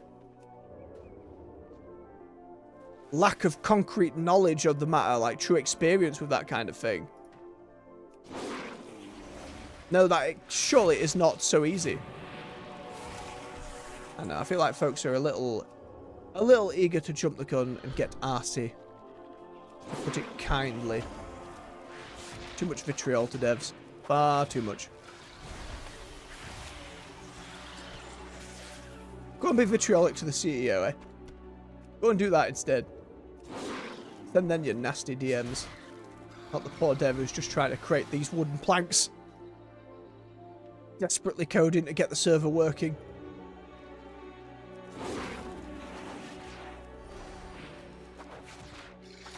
Again, I'm not saying as a consumer you shouldn't expect your product to work, you know? A lot of those issues, it's not like they're bloody planned. It's not like they wouldn't love for their game to be perfectly fine, everything's working. Great. Everybody happy. So that's the reality of game design. It's a lot more fluid.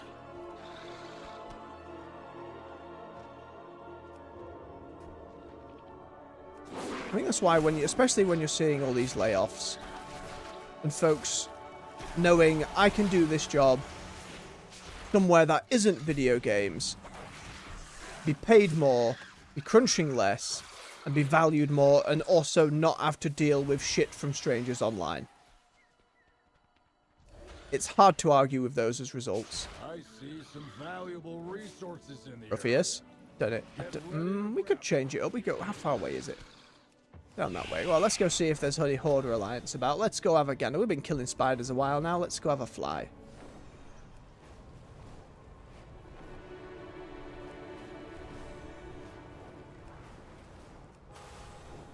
I see your plane.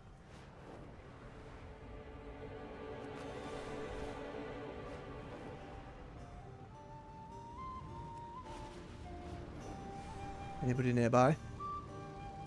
Did we get lucky?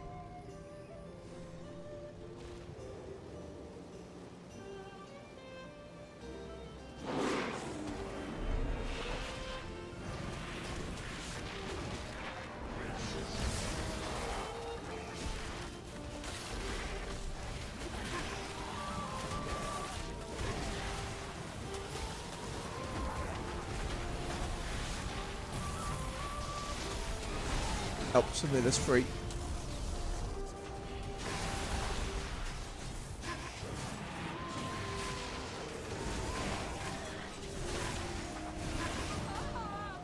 I tried. I got a kill from it too. But alas. Outgunned. Oh, doing that voice just reminded me. There's some sad news yesterday. You know, folks within the industry. For anyone who's played Darkest Dungeon, either the first or the sequel, both of which I love. I haven't put loads of time into the sequel. Played some on early access, did a bit of feedback as it's having DLC come out. I look forward to streaming it at some point. But the voice actor, Wayne June, who did all the voices for, like, all the narration, overconfidence, a slow and insidious killer, curious the trapmaker's art, his efficacy unwitnessed by his own eyes. Like their whole intro, ruin has come to our family. That deep, bassy gravel that really helped sell all the Lovecraftian style of it all. Passed away. It was posted by the Red Hook game team. Didn't dig for any more details than that. I don't know the specifics, but from what I remember, it wasn't that old. And especially with the sequel doing so well and they keep making content for it, it's just really sad to hear. You know, and sorry to be the bearer of bad news for those who didn't know, but it's important to recognise, especially the work he did. Yeah, real bloody shame. Let's focus on the task at hand next, though.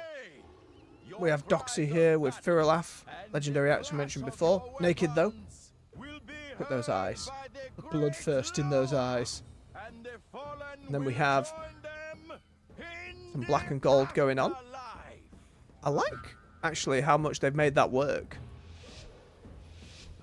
It's toned down, but it's solid. Arms Warrior, Disc Priest, Misty Monk, Demonology Warlock, Frosty DK.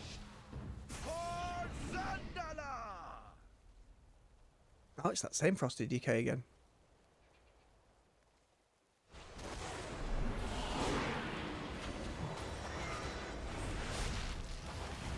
Squishier than I gave him credit for last time.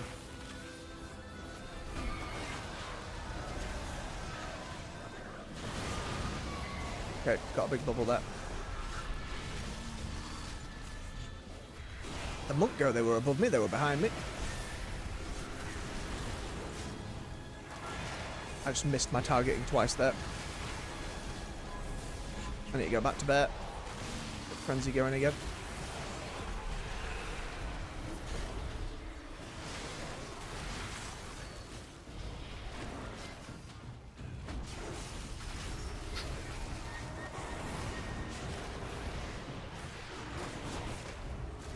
God damn it.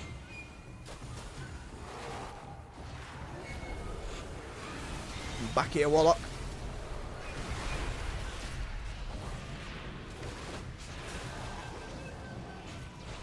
More bear, more frenzy.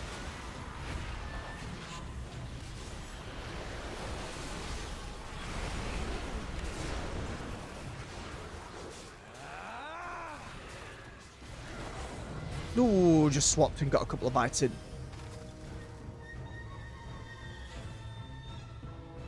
Well, it got really far away from me up there, just up to the top and around.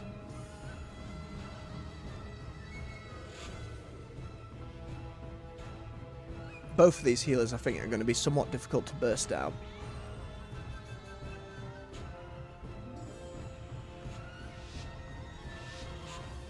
I know Warlocks are squishy, but it feels easier just to get on the Arms Warrior and just go nom nom nom nom nom. We'll see.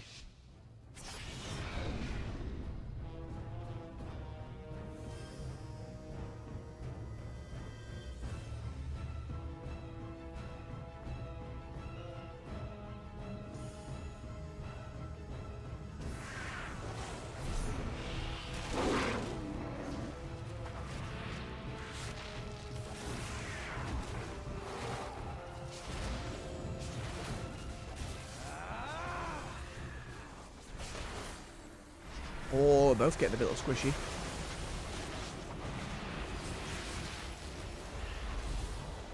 F-Knight 2. Oh, I got a bit of a heal. Remove the curse off him. Spreading some more bleed.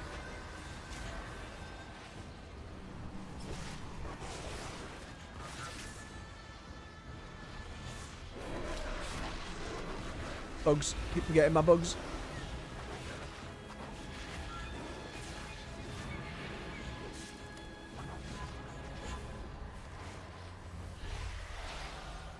Need to remove that curse.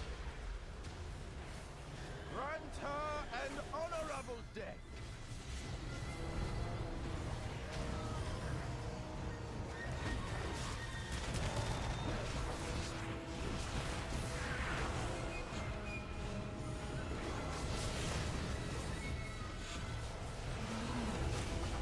Grant him an honorable death. No, poor monk. Really nearly got the warrior at the start. What was that ability where the warrior went from nearly dead, roared, and then went back up to full health? Commanding Shout gives you some health, but I didn't know it bloody healed you to full. I assume, I never mentioned before, there's just PvP talents I'm not aware of these days. That was a lot, right? The healer was clearly out of range. And I threw as much stuns as I could there, but bloody hell. Let me go for the Frosty here. That seemed fairly reliable the first time. Warlock is like, I fight up here. That's where I go. Can't wait for the warrior to run out the way.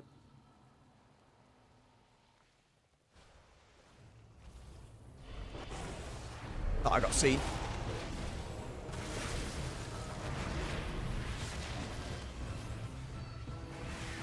Don't want to be stunned.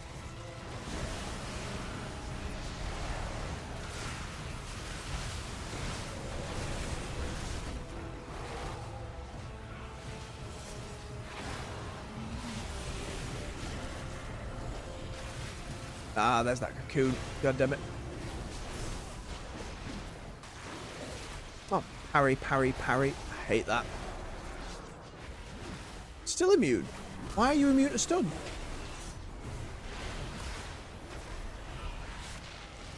Don't understand.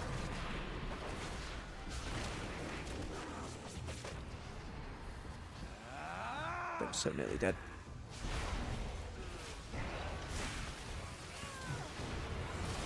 Ah, damn it, Cyclone.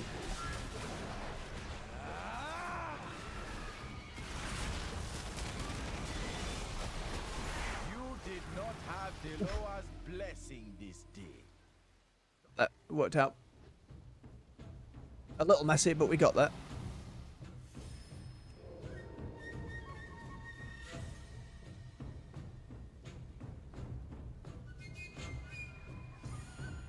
I'll just be happy if we can recover for the 30 rating back we lost. Then we'll be 2 up for the day.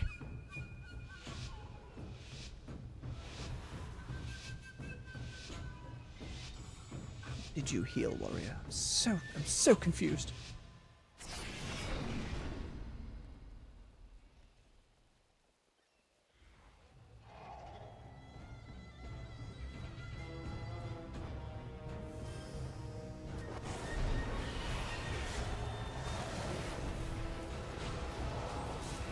Ah, oh, buggered my re-entering stealth. Buggered all of that.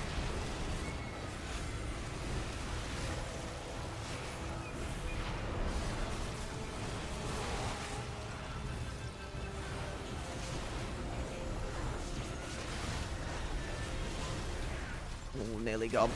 I'm stuck. Could have nommed a bit and stuck a bit more. An honorable death.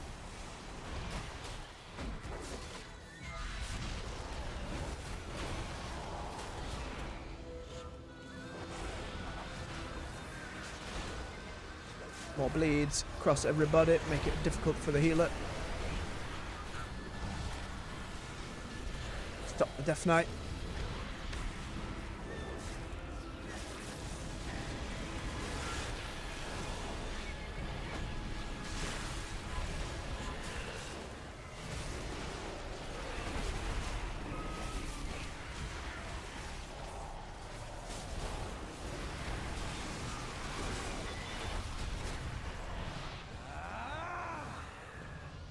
Nice, the warrior killed the healer.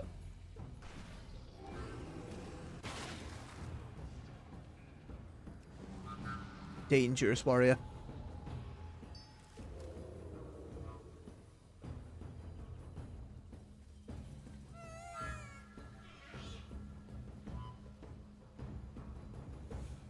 Well, I can do a lot of burst on the both of them, but...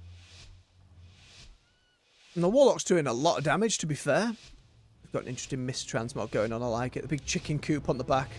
Offset by flaming horns. I imagine the chicken's quite uncomfortable.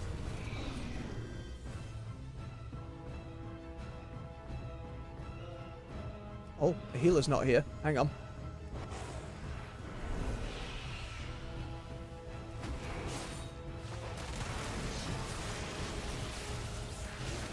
All waste. I should have just been up the front. Oh, but our healer's gone. Wow. I wasn't even looking at their health bar. I thought this is too early in the battle for a healer to go down. We've got no debuffs for the healing yet. I should have just gone for the healer while they were in here by themselves AFK. Maybe that would have been enough. Crazy.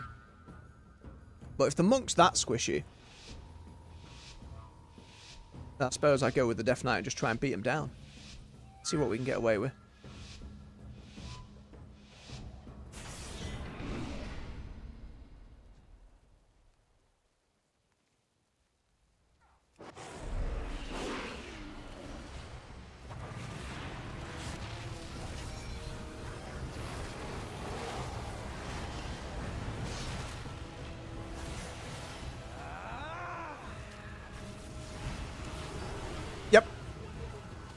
30 rating. We've climbed it back.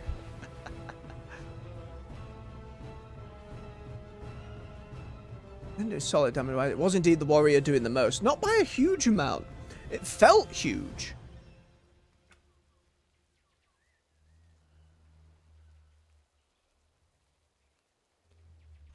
Good stuff, though. Let me get somewhere safe a moment. How's that rating? Actually looking, we're almost at the 1700 mark.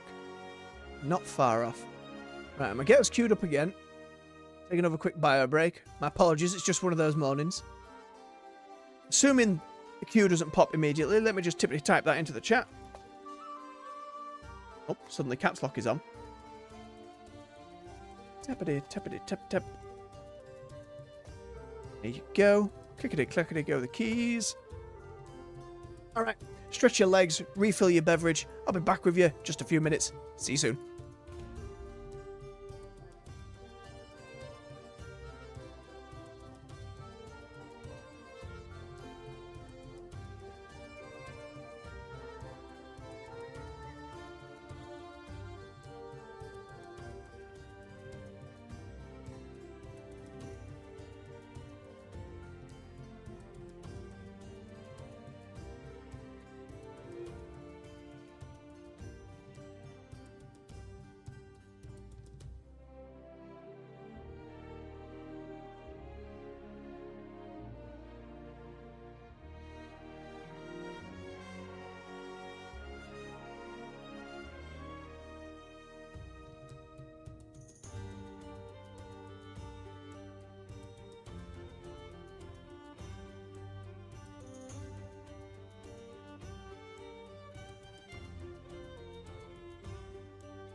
And we're back. Thank you for your patience. Like there's treasure nearby. We'll do a couple more, That I think. means treasure hunters. Watch your back. See how we get on. It's the dreaded thought of potentially getting one of those where it's like minus 80 and you're like, no! I'll never get a plus 80. Overload this hub. Give me a fancy portal. Look how quickly that chest got grabbed. Wanted to get in there in time. We've killed a lot of Nerubians. I'm going to do a bit of flying about and a bit of gathering. Got to keep those stores flowing. We don't know if in Undermine... No, I'm sure those on the PTR know. I don't know. A, if, like the Siren Isle, there will be no gatherables there. B, if there'll be potentially new materials. Or if they'll just have the old stuff littered about the place. Maybe a couple of different overload stuff. I think that's kind of what Dragonflight did. I think instead of adding new materials, they just did different overloads. Which I think is better, because if you keep adding new materials, you need to keep adding new recipes and stuff. I think for... As much as I like that, and getting those new recipes and materials, I think playing more into these long-form profession knowledge things, especially when it takes so long to grind up, you need to keep it more relevant. And again, that's where all those optional reagents and stuff like that comes in. Maybe you slap a couple in there. I think they're still figuring it out. I know for a lot of folks, they really don't like the new system. I mean, there are plenty who do, but they're still, it's not a small amount. It's not like a niche minority who are like, ah, I don't like it. It's a decent chunk. Right, what do we got? Resto Druid, Ret Paladin, Holy Paladin, Destro Warlock, and Havoc Demon Hunter. Now, Demon Hunters can do some crazy bloody damage, so maybe I just try to stay on them, keep them locked down. Warlocks are squishy. Paladins have multi-heal, so my bleeds actually become a little less useful.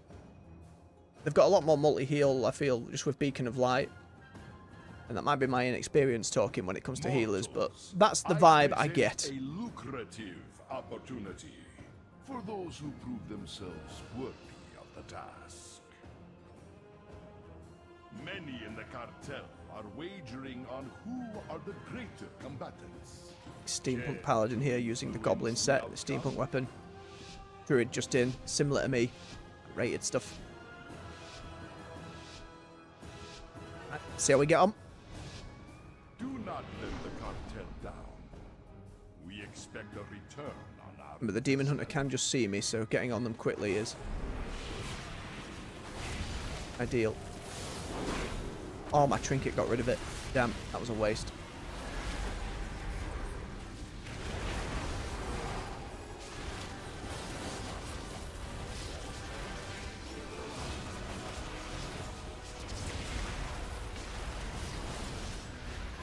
Now they're just dodging and immune, and I don't know why. What target? Oh, the Druid. Oh, me. Druid's fine.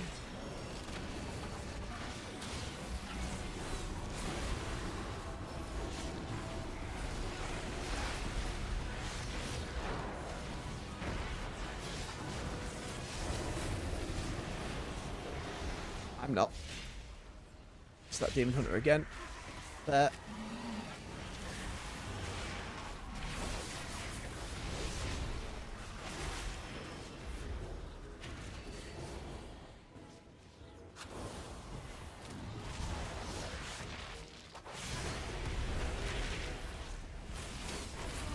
Pardon me.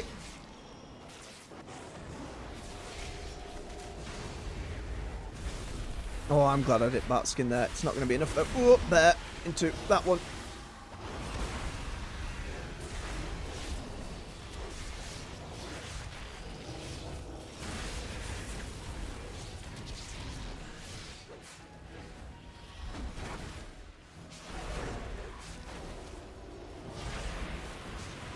Immune again. Why? Why do they keep being immune?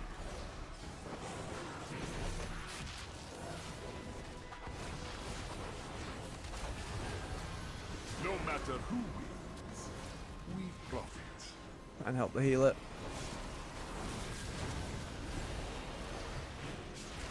Nearly. Victory is clear. Gotcha. Our bargain is Okay, up. Warlock went down easy in Demon Hunter. Whether the Demon Hunter seems to have stuff like a Rogue where suddenly you just can't hurt them. I'm going to assume that's a PvP talent. Even on my Demon Hunter tank, which I enjoyed playing, I don't remember just I am fine. Not an I am fine button. I remember your Iron Spikes, I remember Metamorphosis. I don't remember I'm untouchable for a little bit. Oh, we've seen this Warlock before. Aye, with the thingy belt. Yeah, so well. Do not let the content down.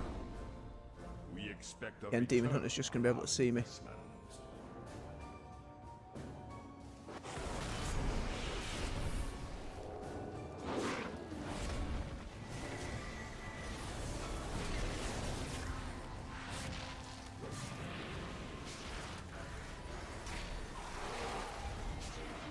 Bubble Ludden.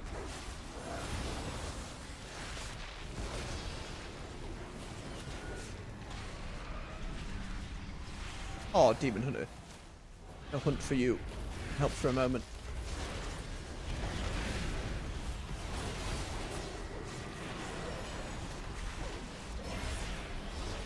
One's on. I need to do my regen.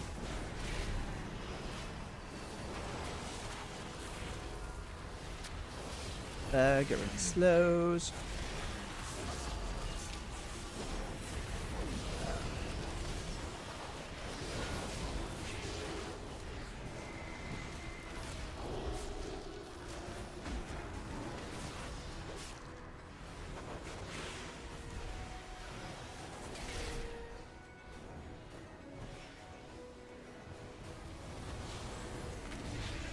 Alvin's bubbled. Stun on you. Didn't have it. Other stun.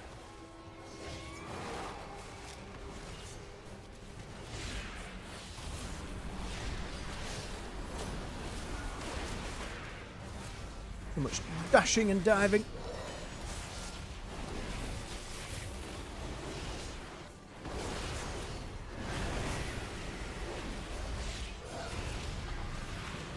Victory is clear. Gimme. Oh, it's full health. I think that was a lay on hands then.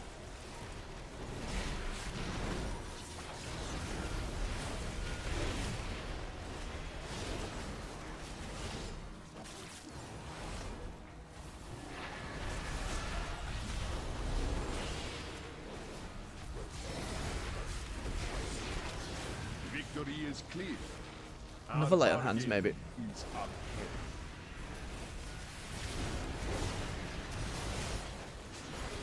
No matter who wins, we profit.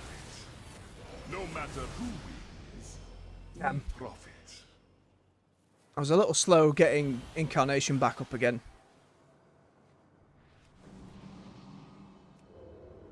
I can actually be stealthy this time. Anti-Silver Moon Demon Hunter. I like that the one glaive works. I assume they've replaced the other recently. Hence why. The Silver Moon Heritage set is one of the better ones. Not sure what the Paladin's doing with that transmog. I mean, they've got the shield and so, there's a bit of just hodgepodge going on. Do not let the But they seem content in it. We expect a return on our investment.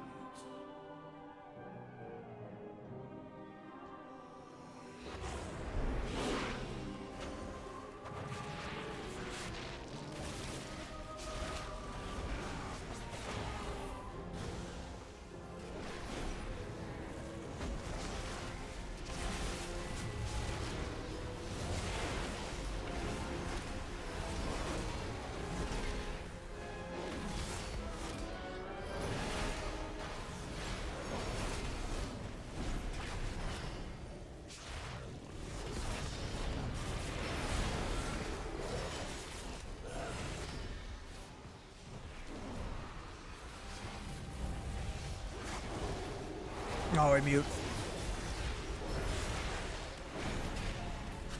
Need to pair and get that regen going sooner rather than later.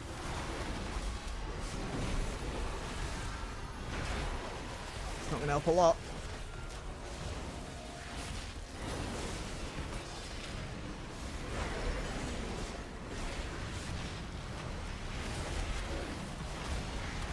it again.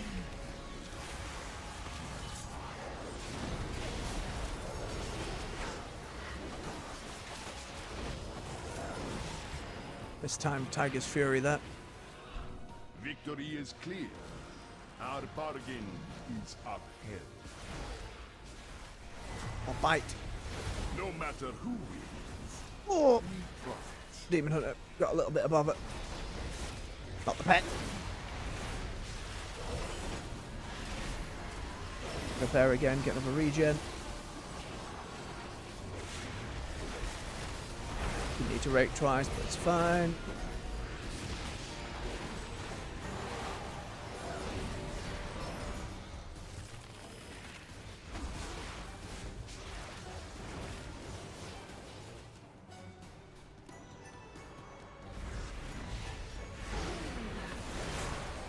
Victory is clear.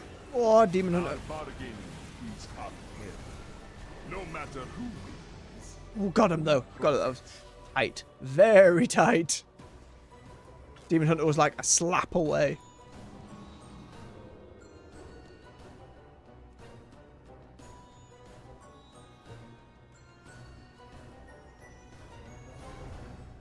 A lot more vulnerable without those defenses. I feel like pacing mine and again using my regeneration up front.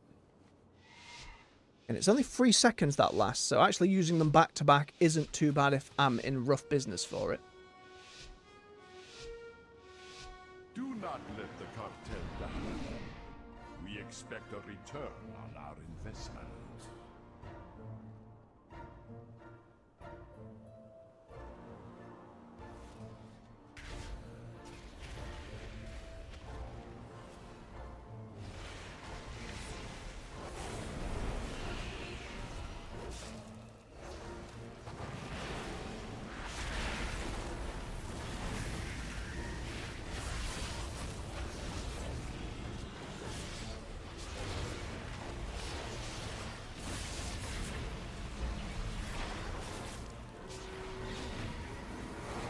Miss! Miss? I don't get it, game. Why'd I miss them all?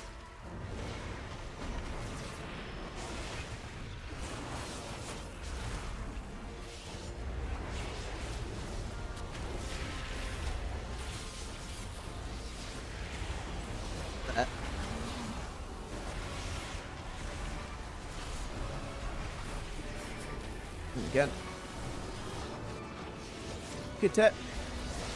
Victory is clear. Our bargain is upheld.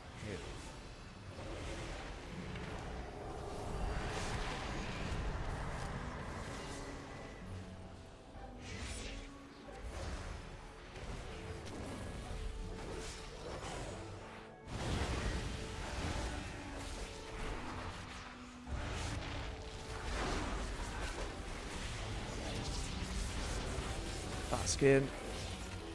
Victory is clear. Our bargain is upheld.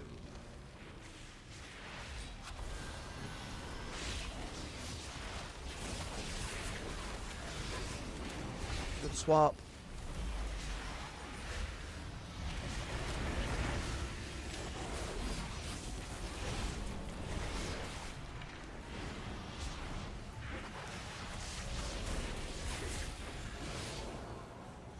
No matter who wins, we profit. Nice. Paladin got down the Warlock. That's the Cyclone on the healer, stopping him. Get in there with that. We give us beverage. Do the same out there. Keep yourselves hydrated. I'ma keep nagging you. Because none of us drink enough water. Or tea.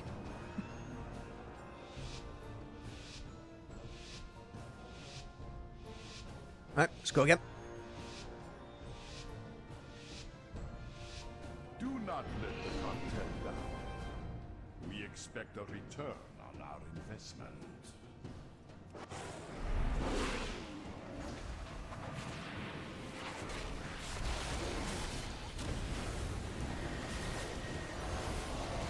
Ah. The light is blinding. No matter who wins, Demon Hunter. we profit.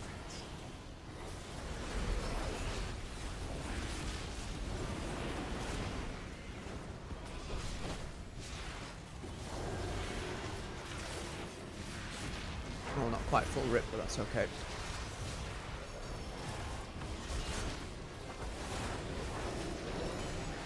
Okay, immune.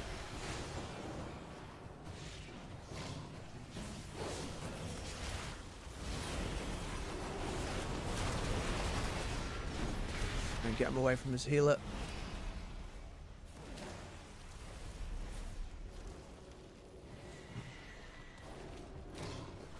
That didn't work for that long. No matter who wins, we profit. Oh, big damage. Victory is clear.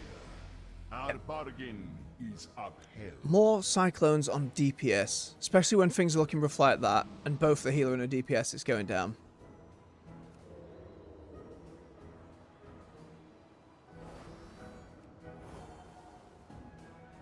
I think also, while I got a bit of entangling roots on the paladin there, Blessing of Freedom, and it coming up every time you use the steed is going to take it off so quickly. Cyclone more useful in that effort. Do not let the content down. We expect a return on our investment.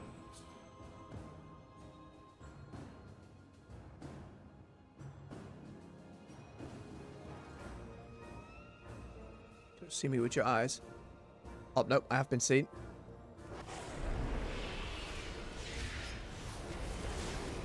Yeah, I tackled it quickly, but it doesn't matter.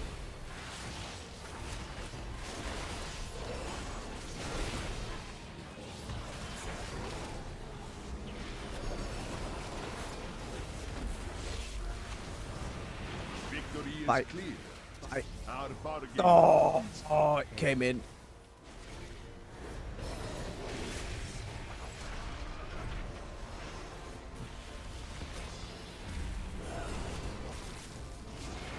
Victory is clear. Our bargain is upheld.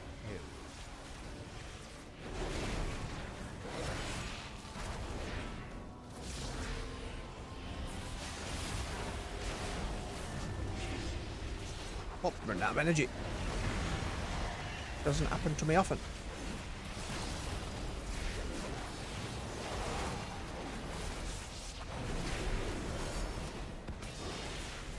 And stun a few of those cooldown windows.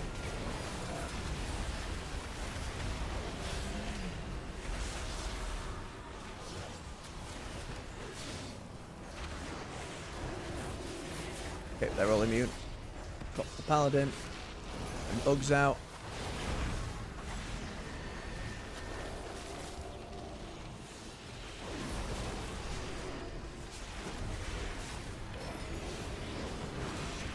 No matter who wins, we profit.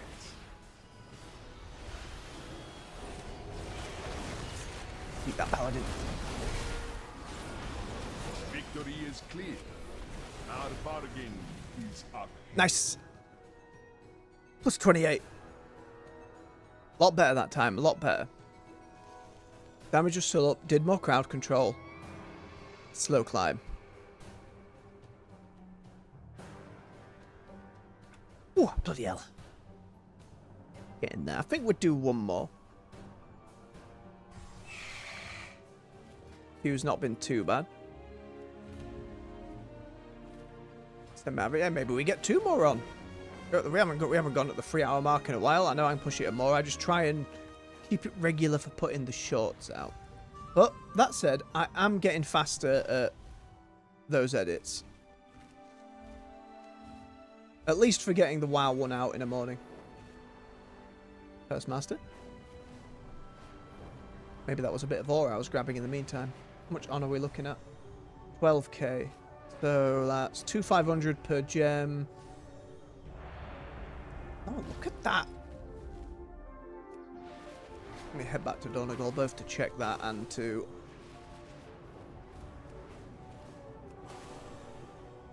hand some stuff in. Oh, hello. Yeah, I'm getting lucky on the Friday for once. Friday usually seems to be pretty bad. But I'll take it. Different folks as well. Got a marksmanship hunter and a resto druid. The resto druid's a scarecrow. The marksman hunter is good hodgepodge mix of stuff. I like it. Spiny shoulder pads, more stuff, dragonflight stuff.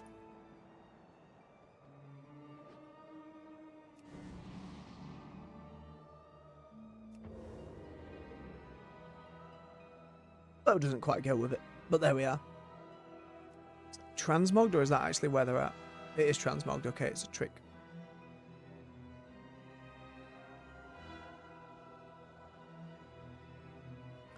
Not gone straight versatility on the gems, they've gone for mastery rather than that.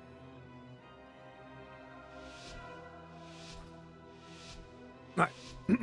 Fury Warrior, Frost Mage, Holy Paladin.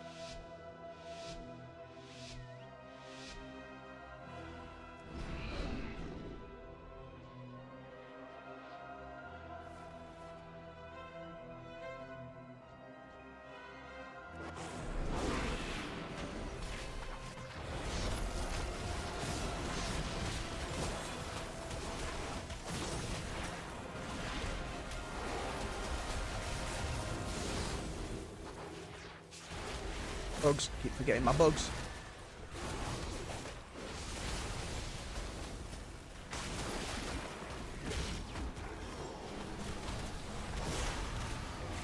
He's hopped bear. Paladin is boobled.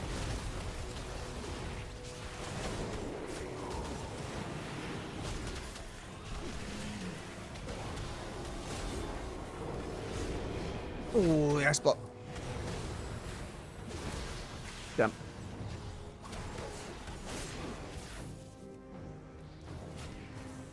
Wait, why are they immune to it? No idea. Don't know why.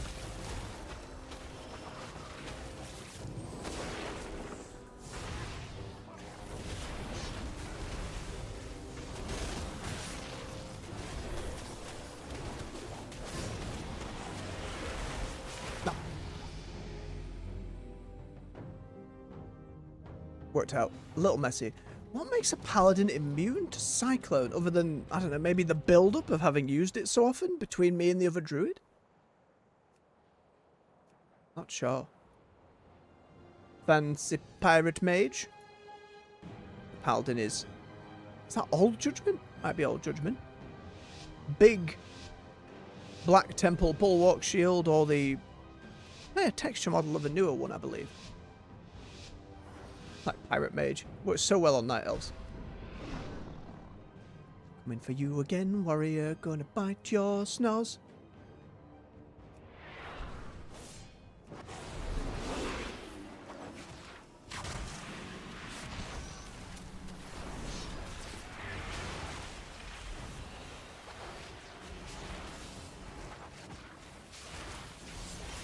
Oh, damn, that was bad.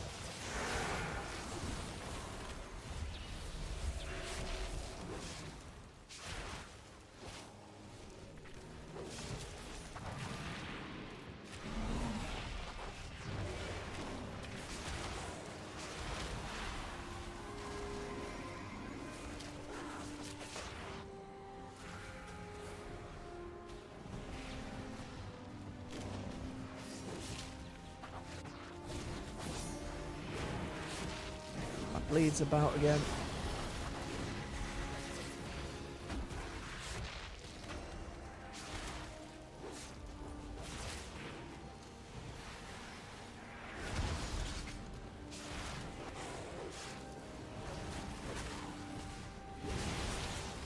The mage, it's a little difficult when I got bleeds going on it for that to work, but alright. The mage will be upset by that. Now, there's no point sheeping him when I'm bleeding him, but again, it's difficult to read that information so quickly. Old Maxi Warrior with 2 Armageddons. There's a sword I never got lucky getting. Always wanted one. It's one of those that's just massive. That's a great sword lover. You always want the massive.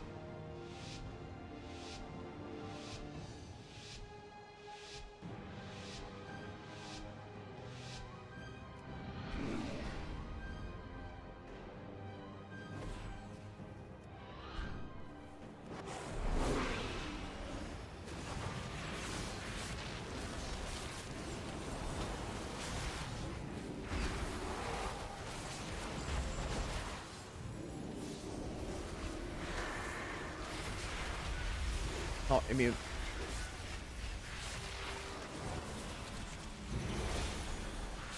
Should have reapplied that. Buggered that up.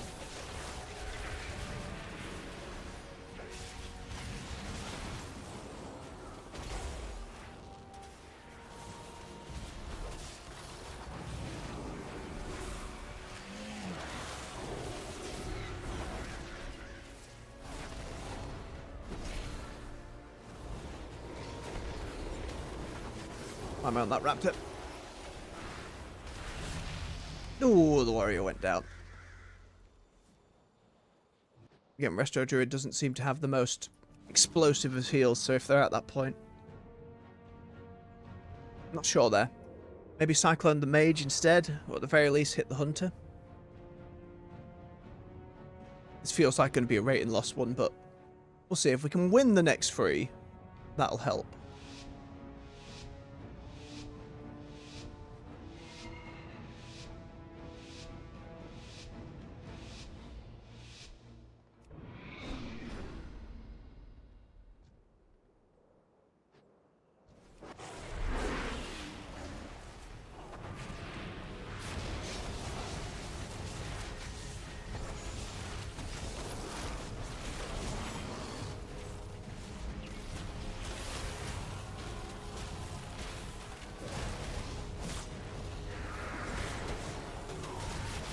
That bleeds about. Okay, Mage's ice blocked.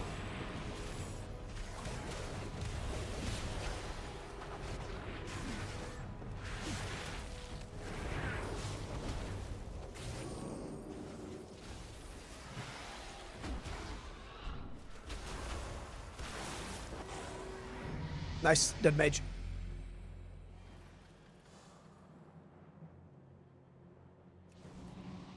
Same again. Killed the mage. Seems easier than the hunter. At least until, you know, the ice block and then swapping about again.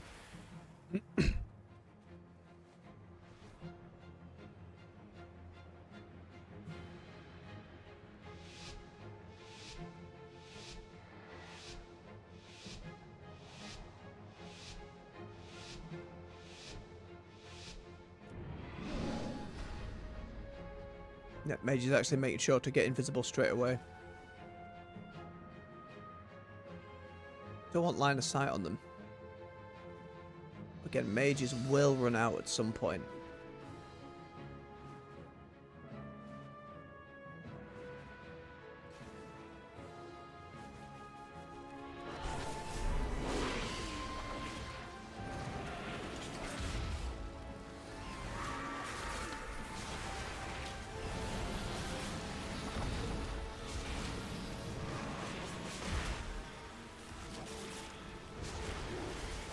Nearly hunt it. Pop it to the mage.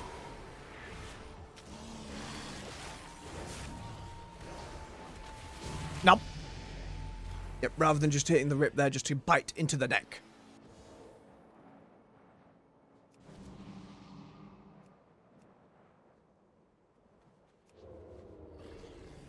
So it's going to be trying to keep the warrior off the mage whilst putting pressure on the hunter, I think is going to be the answer there. And swapping once they get a turtle stance or too much distance.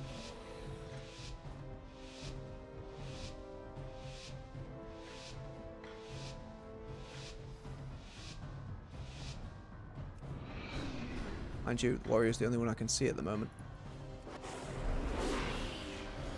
Just don't let them get to the mage.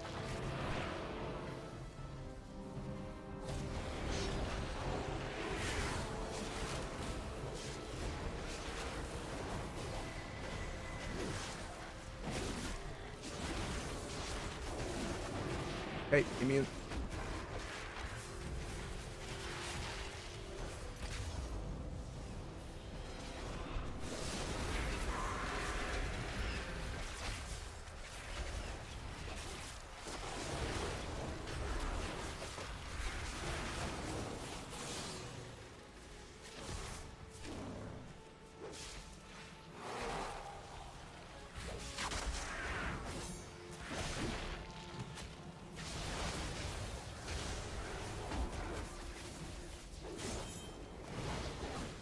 again. I'm sorry, mage. I try to protect.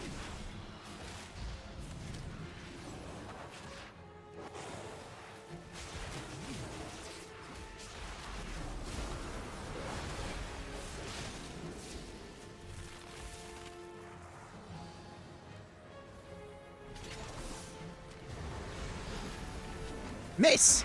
How does Cyclone miss?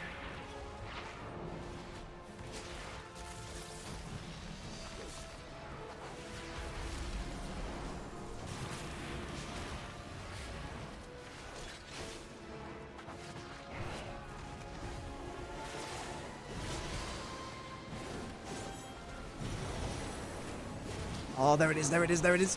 Oh, it wasn't quite enough. Damn. That ice wall bug has been around too long. Not doing the most. Got them enough killing blows. Again, they've got an XQ as well, don't they? Maybe I should have just been on the hunter way more. Just to keep an eye on the warrior and to make sure I was trying to CC them off the mage. I was trying to hug them, but maybe pressure on the hunter would have helped out a bit more. Right, let's see if we get one more quicken. Again, we've gained a decent amount of rating today. We are ever closer. And again, all it takes is a bad couple of games to knock it right back down, but it's looking good. Pretty solid. Hello, rock. No hardening, thank you.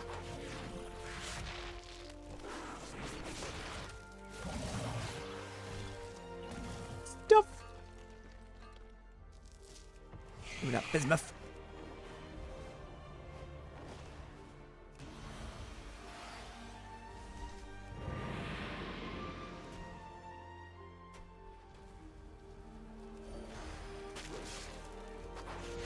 It's so hard to know how much of those kills we're getting is when I am getting a crit pop off on like a full bite and all the procs are all sat in place. Like remembering all that, like I know I'm like, why I don't just bite immediately or rip at full combo points is like I need to hit 3 abilities that generate combo points in order to get blood talent so it does more damage for the rip over time.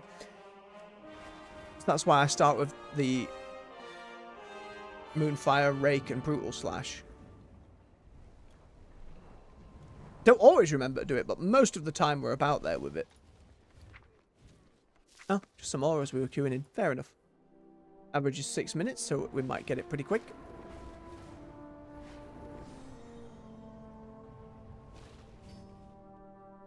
Get some stuff in the bank. An extended supply of goods for outlanders. Cooking on us main, still something I need to do more of. That seems to be a constant need, so therefore likely lucrative. Need to do some disenchanting soon. Not to bear in mind. What else I can chuck in? Oh, yep. Nope. Nope, my mistake. Wrong type of chest. Bonk. Got a Taliban Garib. As we do. You two. Take me stuff. Is to serve. Delicious. Oh, I had a bit of knowledge. Why not? Sure we got them spent.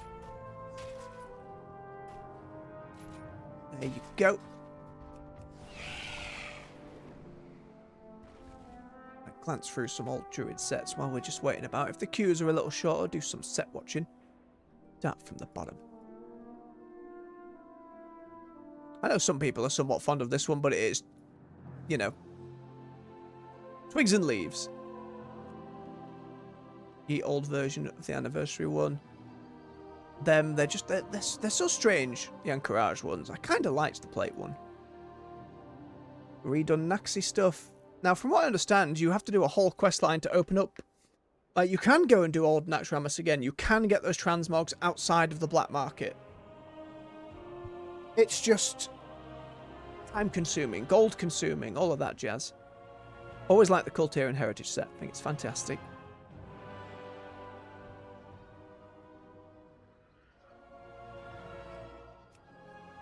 time walking versions. And it's nice they're all laid out here. I know they keep adding more and more time walking stuff. I imagine that it's just a really popular way to play the game at the moment, time walking. I know it gives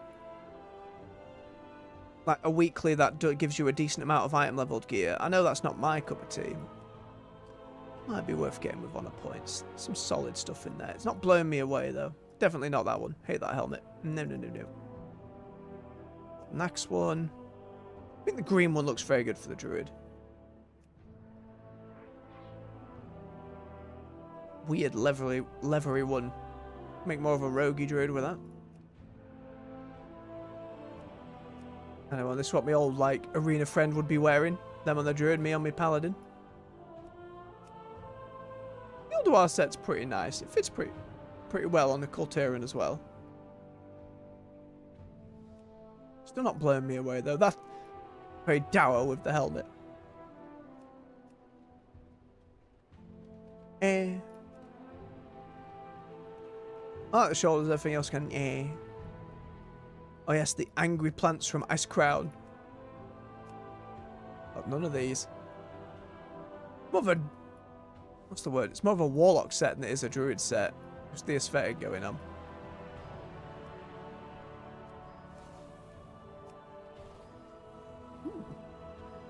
The other one's kind of better. Or subtle, it works either way. Bigger lightning shoulders. Galida used to wear that one quite a lot. Bastion of Twilight, eh? Like the silhouette from the back as well. Oh, the little drop-in feathers, never noticed that. Pretty good. And we've got more Rooty and antlers. They become so uniform, some of the Druid sets for that. Islands, at least we got burning trees. I like actually how much is going on. It's a little overdone on the helmet with like giant neck crest piece into headpiece into horns into dingly dangly bits. Especially these days, these would be like 3D elements that would wobble as well, you'd assume. Not a fan of that one. Ooh. The mushroom.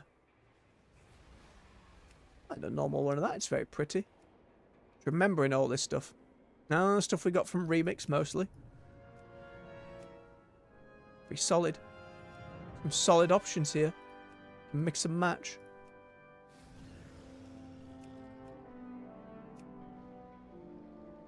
As I look forward to whatever remix they do. Assumably it's Legion. Shaman one looks pretty good. The wolf head, especially compared to the orcs, can really lean back that neck. All the way back.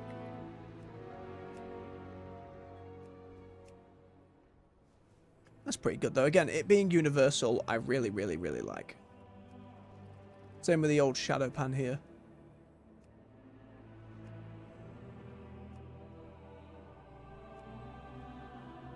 Didn't like all the sets, but there's enough to enjoy. Okay. So much Druid armor. Like, how many expansions is that now? That's 5 into Pandaria. So much is just, let's put root and branch. There's mushrooms, and I suppose this is more fawny. No, I liked this one. I'm glad I have. Again, Remix to thank for being able to grab up all the different versions and variants. Shame it didn't offer some way to get the Mist PvP stuff as well. That was really gnarly. It's just so extra about it. Whereas that one feels gnarly but a little overdone. The helmet, I think, is very angry. The putting like a muzzle on the dog skull, or the hound skull,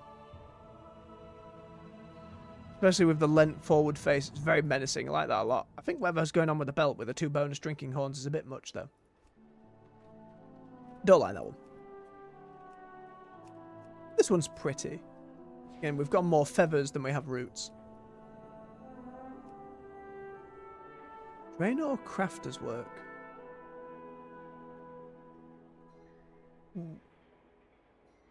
What vendor has those?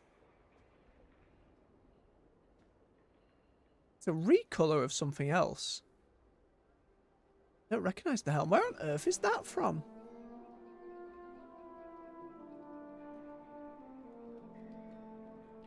me...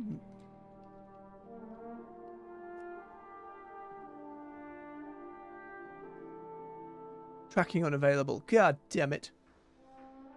Where's my phone? Where's my phone? See, that's another thing they need to work on. When it says tracking unavailable, just tell me what vendor. Where are they at? What city? Even if I don't have what I need to get it, let me know where it is so I can go investigate. Got Raph. Artificer.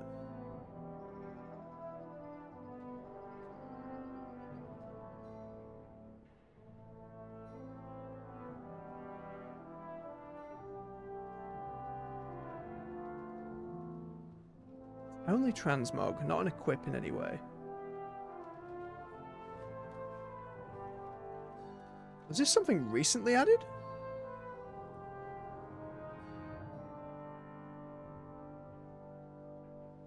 Oh yeah, an ensemble, Shout of Artificer's Regalia.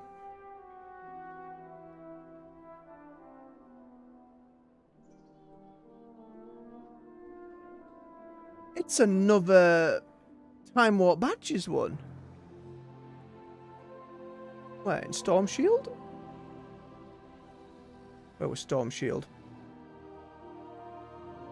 Ashran Place. Huh. How many of these badges have I got sat about?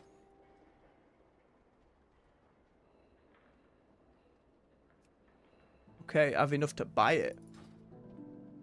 Hey, I'm gonna head over there. I'm gonna head over there right now. Shit, how does one get to Ashran? The quickest way to Ashran.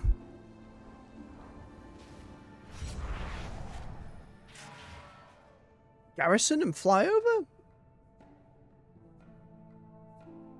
I think I should have the garrison halfstone. I'm sure there was a portal to Ashran somewhere, wasn't there? I don't know. I don't know, top of my head.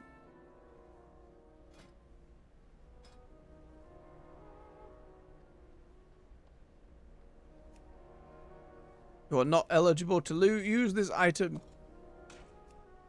Because I never went and did warlords with them. God damn it. Oh, wait. Then there should be a portal to one of the warlord places here. Not Azuna. Oh, look! Hey, I'll take it back. There's one right here.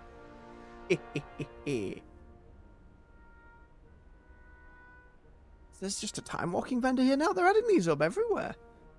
I should really get into some time walking, shouldn't I?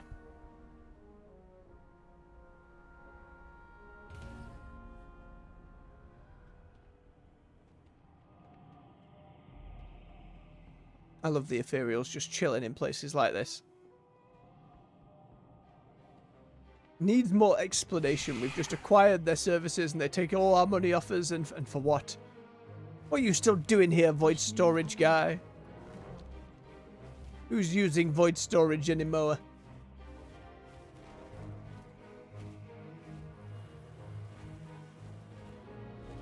I don't know if it's just going to be where the other PvP vendors are. It's a possibility.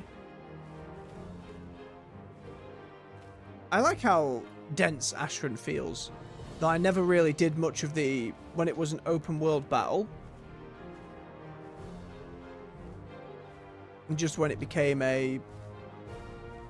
you know, an epic battleground, which again kind of wasn't great for it.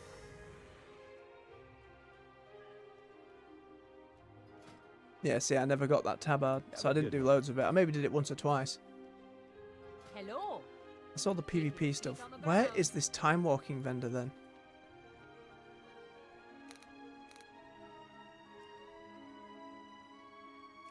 Not listed on here. Hang on, let me check the article again.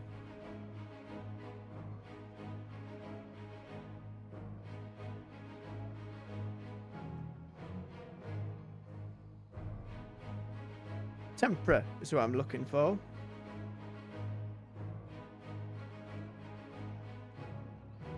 Oh, it has to be on the Warlord's version of time walking.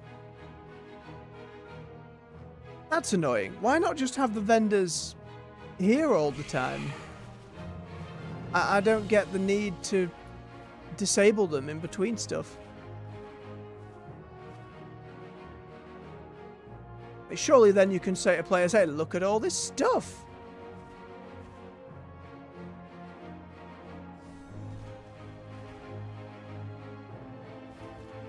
I suppose it keeps you checking. The classic time walking, I'm assuming that's just in Stormwind then. Oh, the Challenger lady. Can't get any of these anymore. Look at this ridiculous glaive, by the way. I thought this was awesome. And I wish I went for the glaive back in the day. But again, this was like, challenge mode was like an early version of what Mythic Dungeons would eventually turn into. I don't know if they've done many recolors of any of these over the years. Oh, that rogue in there had 2 of these. Fancy. Don't see many of these often.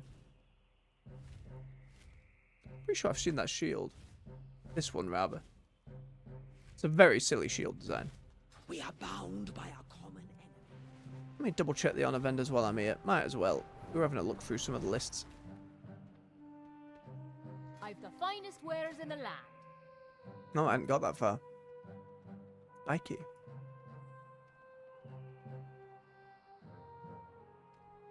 Big angry weapons.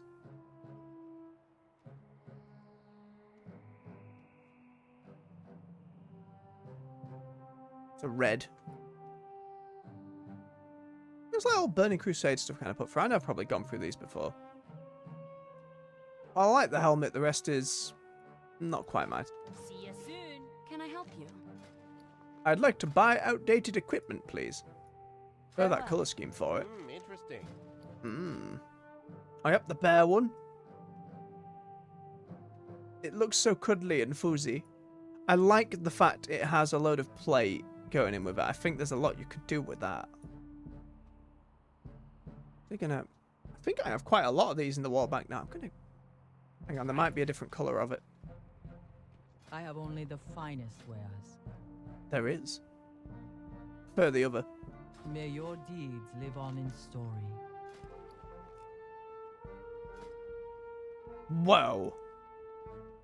Now that definitely looks like a Warlock set. Kind of just looks janky. I don't like that. Maybe a different colour would be... No? It's a little more roguey. Very wartime helmet.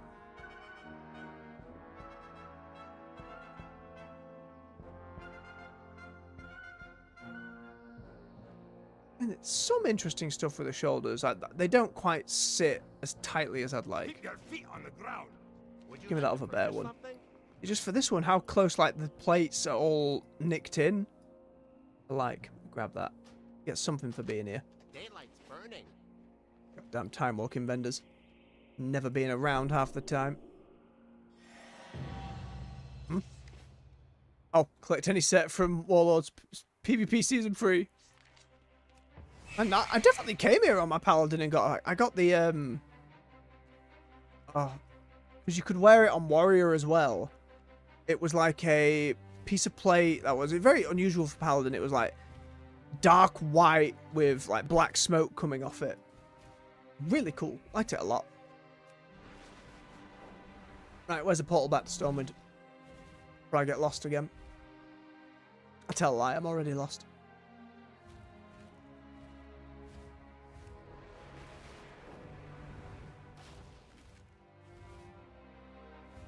I'm so surprised by how much is here in terms of like all the profession stuff is here. So that's pretty good for PvPers. You can spend most of your time just in this place. And then Warlords, though, I got through the main campaign, started getting into the end a little bit, and then went, not feeling it. I don't know what else was out at the time. Where is Portal? Can I ask a guard? Oh yes, it does count as a city. Hello. Other continents, please. I'd like to go to Stormwind. Oh. The one bit. Yeah, damn it. I walked past this and just didn't recognise.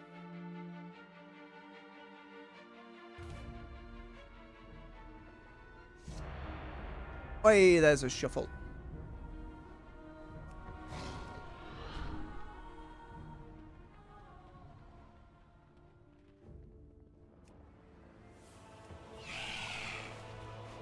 And there's... Yep, classic time walking vendor. I still don't understand why you'd need to remove the vendors per event. Like, we can tell from this this icon up here, I don't know how new, which one's there. So why sod off the vendors? It just seems so very unnecessary. Oh, it's you two from the anniversary. I might just have stuff we've seen before then. We got the hippogriff. Got one of them things. Spinny toy. Oh, that was some of the stuff that was on the anniversary event. I got a chunk of those. And then he's got Old Gaff.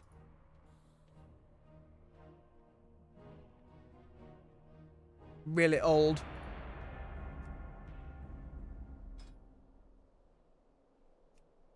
Rep and heirloom stuff. Alright, he doesn't actually have much that I want. Shame I found something I did want. Again, you would like my wares. More customization, more transmog, more stuff on vendors. Always going to be a win. So I kind of complain about that. Right, we'll make this the last one for the day. Let's have a nosy. Orc heritage armor. Does wonders. Big old dragonflight swords, I think. At the very least, they remind me of the old Nefarian one. There's that paladin again. The other wait, one of them had a spinny flame shield, but one definitely had the bulwark. It might be the same one.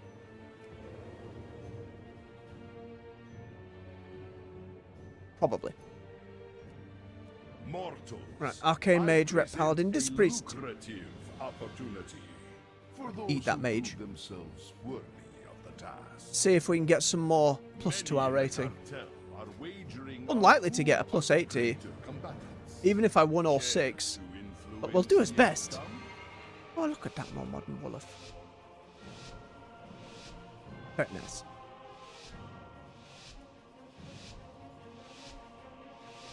Do not let the cartel down.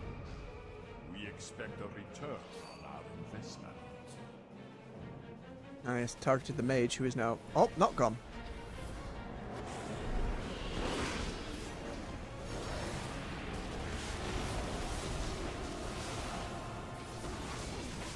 No matter who wins, we profit.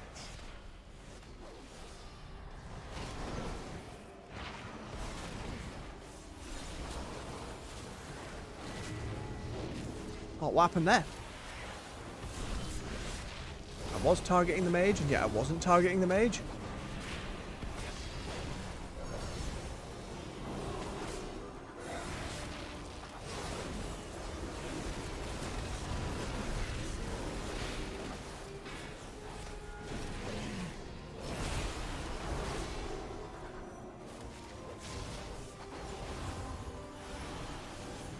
Ah.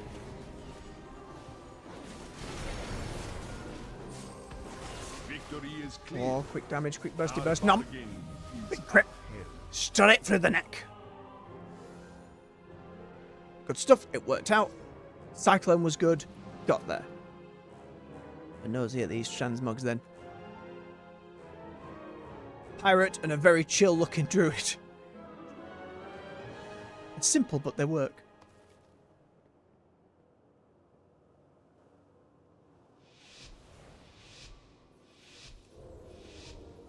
It's always nice to see the transmog variety. Right, see if we can get another one. Probably the Fury Warrior, but we're probably going to have to jump about a little bit. We expect a return on our investment. Damn it.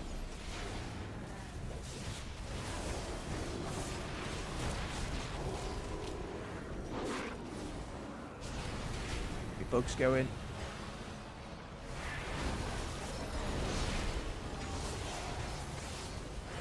More dots.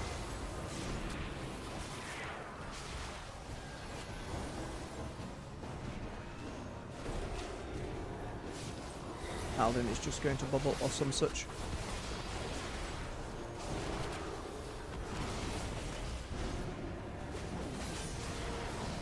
More bugs. And defensives going. All ripping and tearing. Cue the doom music.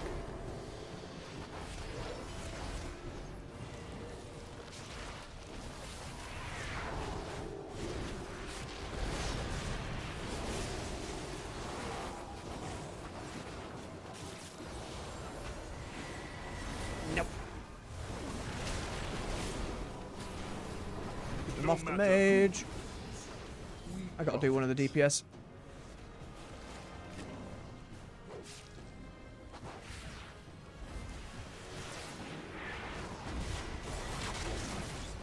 A stun. No matter who wins, we profit. Get some off heals going. Go back to Kitty.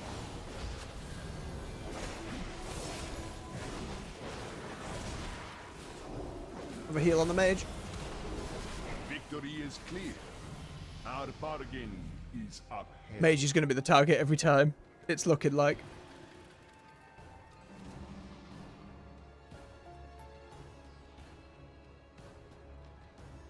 Okay, oh, that's a lovely set, that, from the Paladin. He's mixed and matched it a bit, but I really like those shoulder pads and stuff. It's got like an eagerly beak helmet as well, which is pretty solid.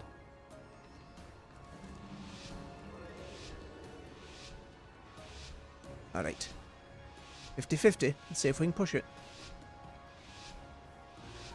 Do not let the cartel down. We expect a return on our investment.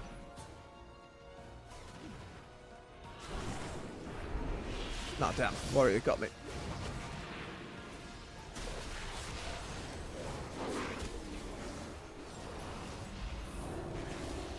Oh, blessing. Cleansed all his stuff.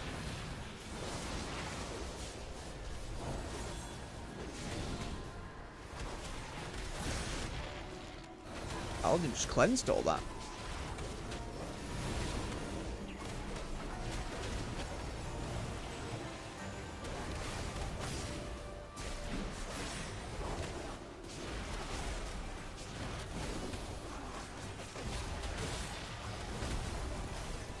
Present.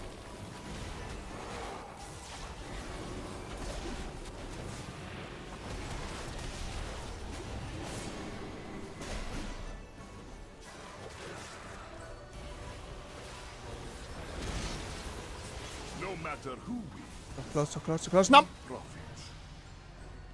It's the proc. See, that's why I take the proc, for it to be an instantly 5-point regardless of my thing. I understand that it's probably more consistent to have the 6% bonus Tiger's Fury damage. But those little procs, for me, that's the spice. That's that PvP spice. I love it. Anything that randomly procs and lets me do something crazy, I will take it all the time. Sorry, mage. It looks like you're just going to be targeted for the time being. Again, the warrior doing errant whirlwinds I should have been more aware of.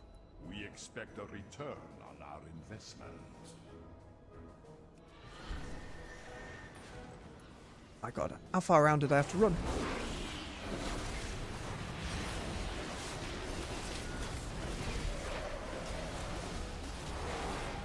Victory is clear. Oh, Our bargain dear. is upheld. Dear, oh dear. I didn't even feel like I got a good hit.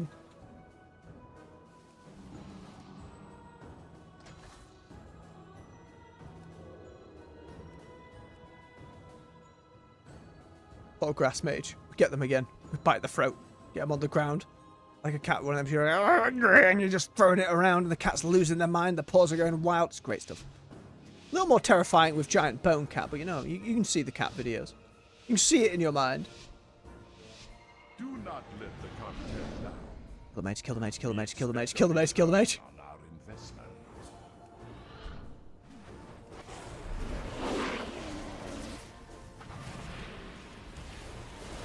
Oh my god. Victory Oh my is god. clear. Our bargain is upheld.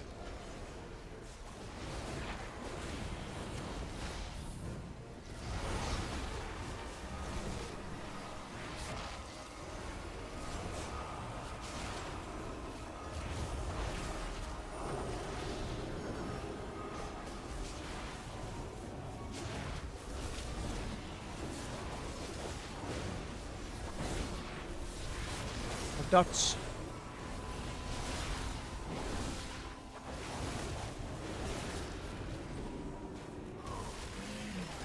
No matter who wins, we Rusty profit. ring. Victory No. is clear. Our bargain is up. The poor bastard. Don't worry, Cooper. I have to defend you now.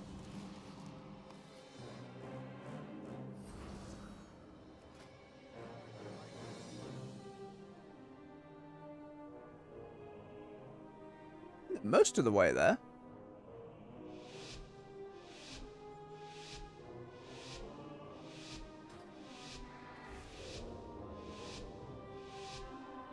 Gotta keep him safe. Do not let the content down. We expect a return on our investment.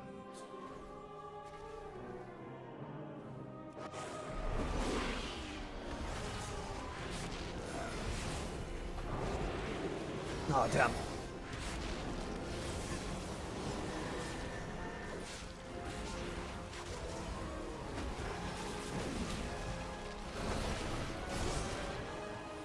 Leave that mage alone.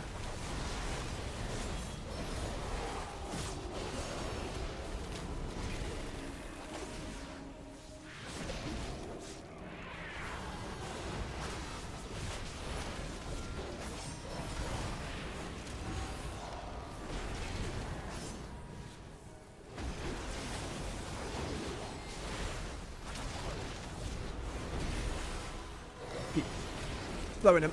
Gotta keep stunning him. Gotta save the mage.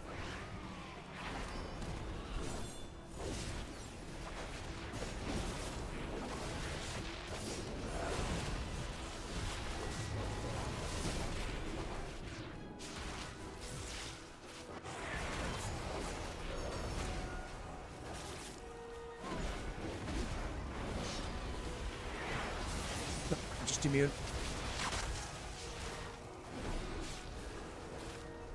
No matter who wins, we profit. No matter No, who we tried. We tried his best. we profit. It's plus to the rating. It went up. I thought we did really well. Considering how it usually goes for getting to crowd control, I think we did really well trying to save us mage friend. Could we have done a bit better? Sure. But it worked out.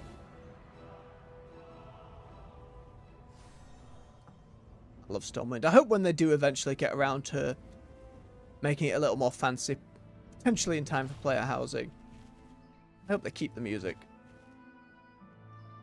With that said though, folks, I think we will call that for the moaning. And I will say thank you very much for watching. If you enjoyed yourselves, don't forget to hit that like button. Help push the video through the algorithm so more folks can come, hang out, play some games with us, and enjoy hanging out. Subscribe for more content here on the channel. We're on the weekdays at 9 AM with World of Warcraft, 6 PM in the evening with other games, currently Eternal Strands, and that's GMT. You can find playlists to all the games we've already covered right here on the channel. Just when you click on YouTube, go a few tabs beyond video, a little playlist section. It's all organised in there for your binge to heart's content. Until next time, folks, much love, take care, enjoy your weekend, and bye-bye.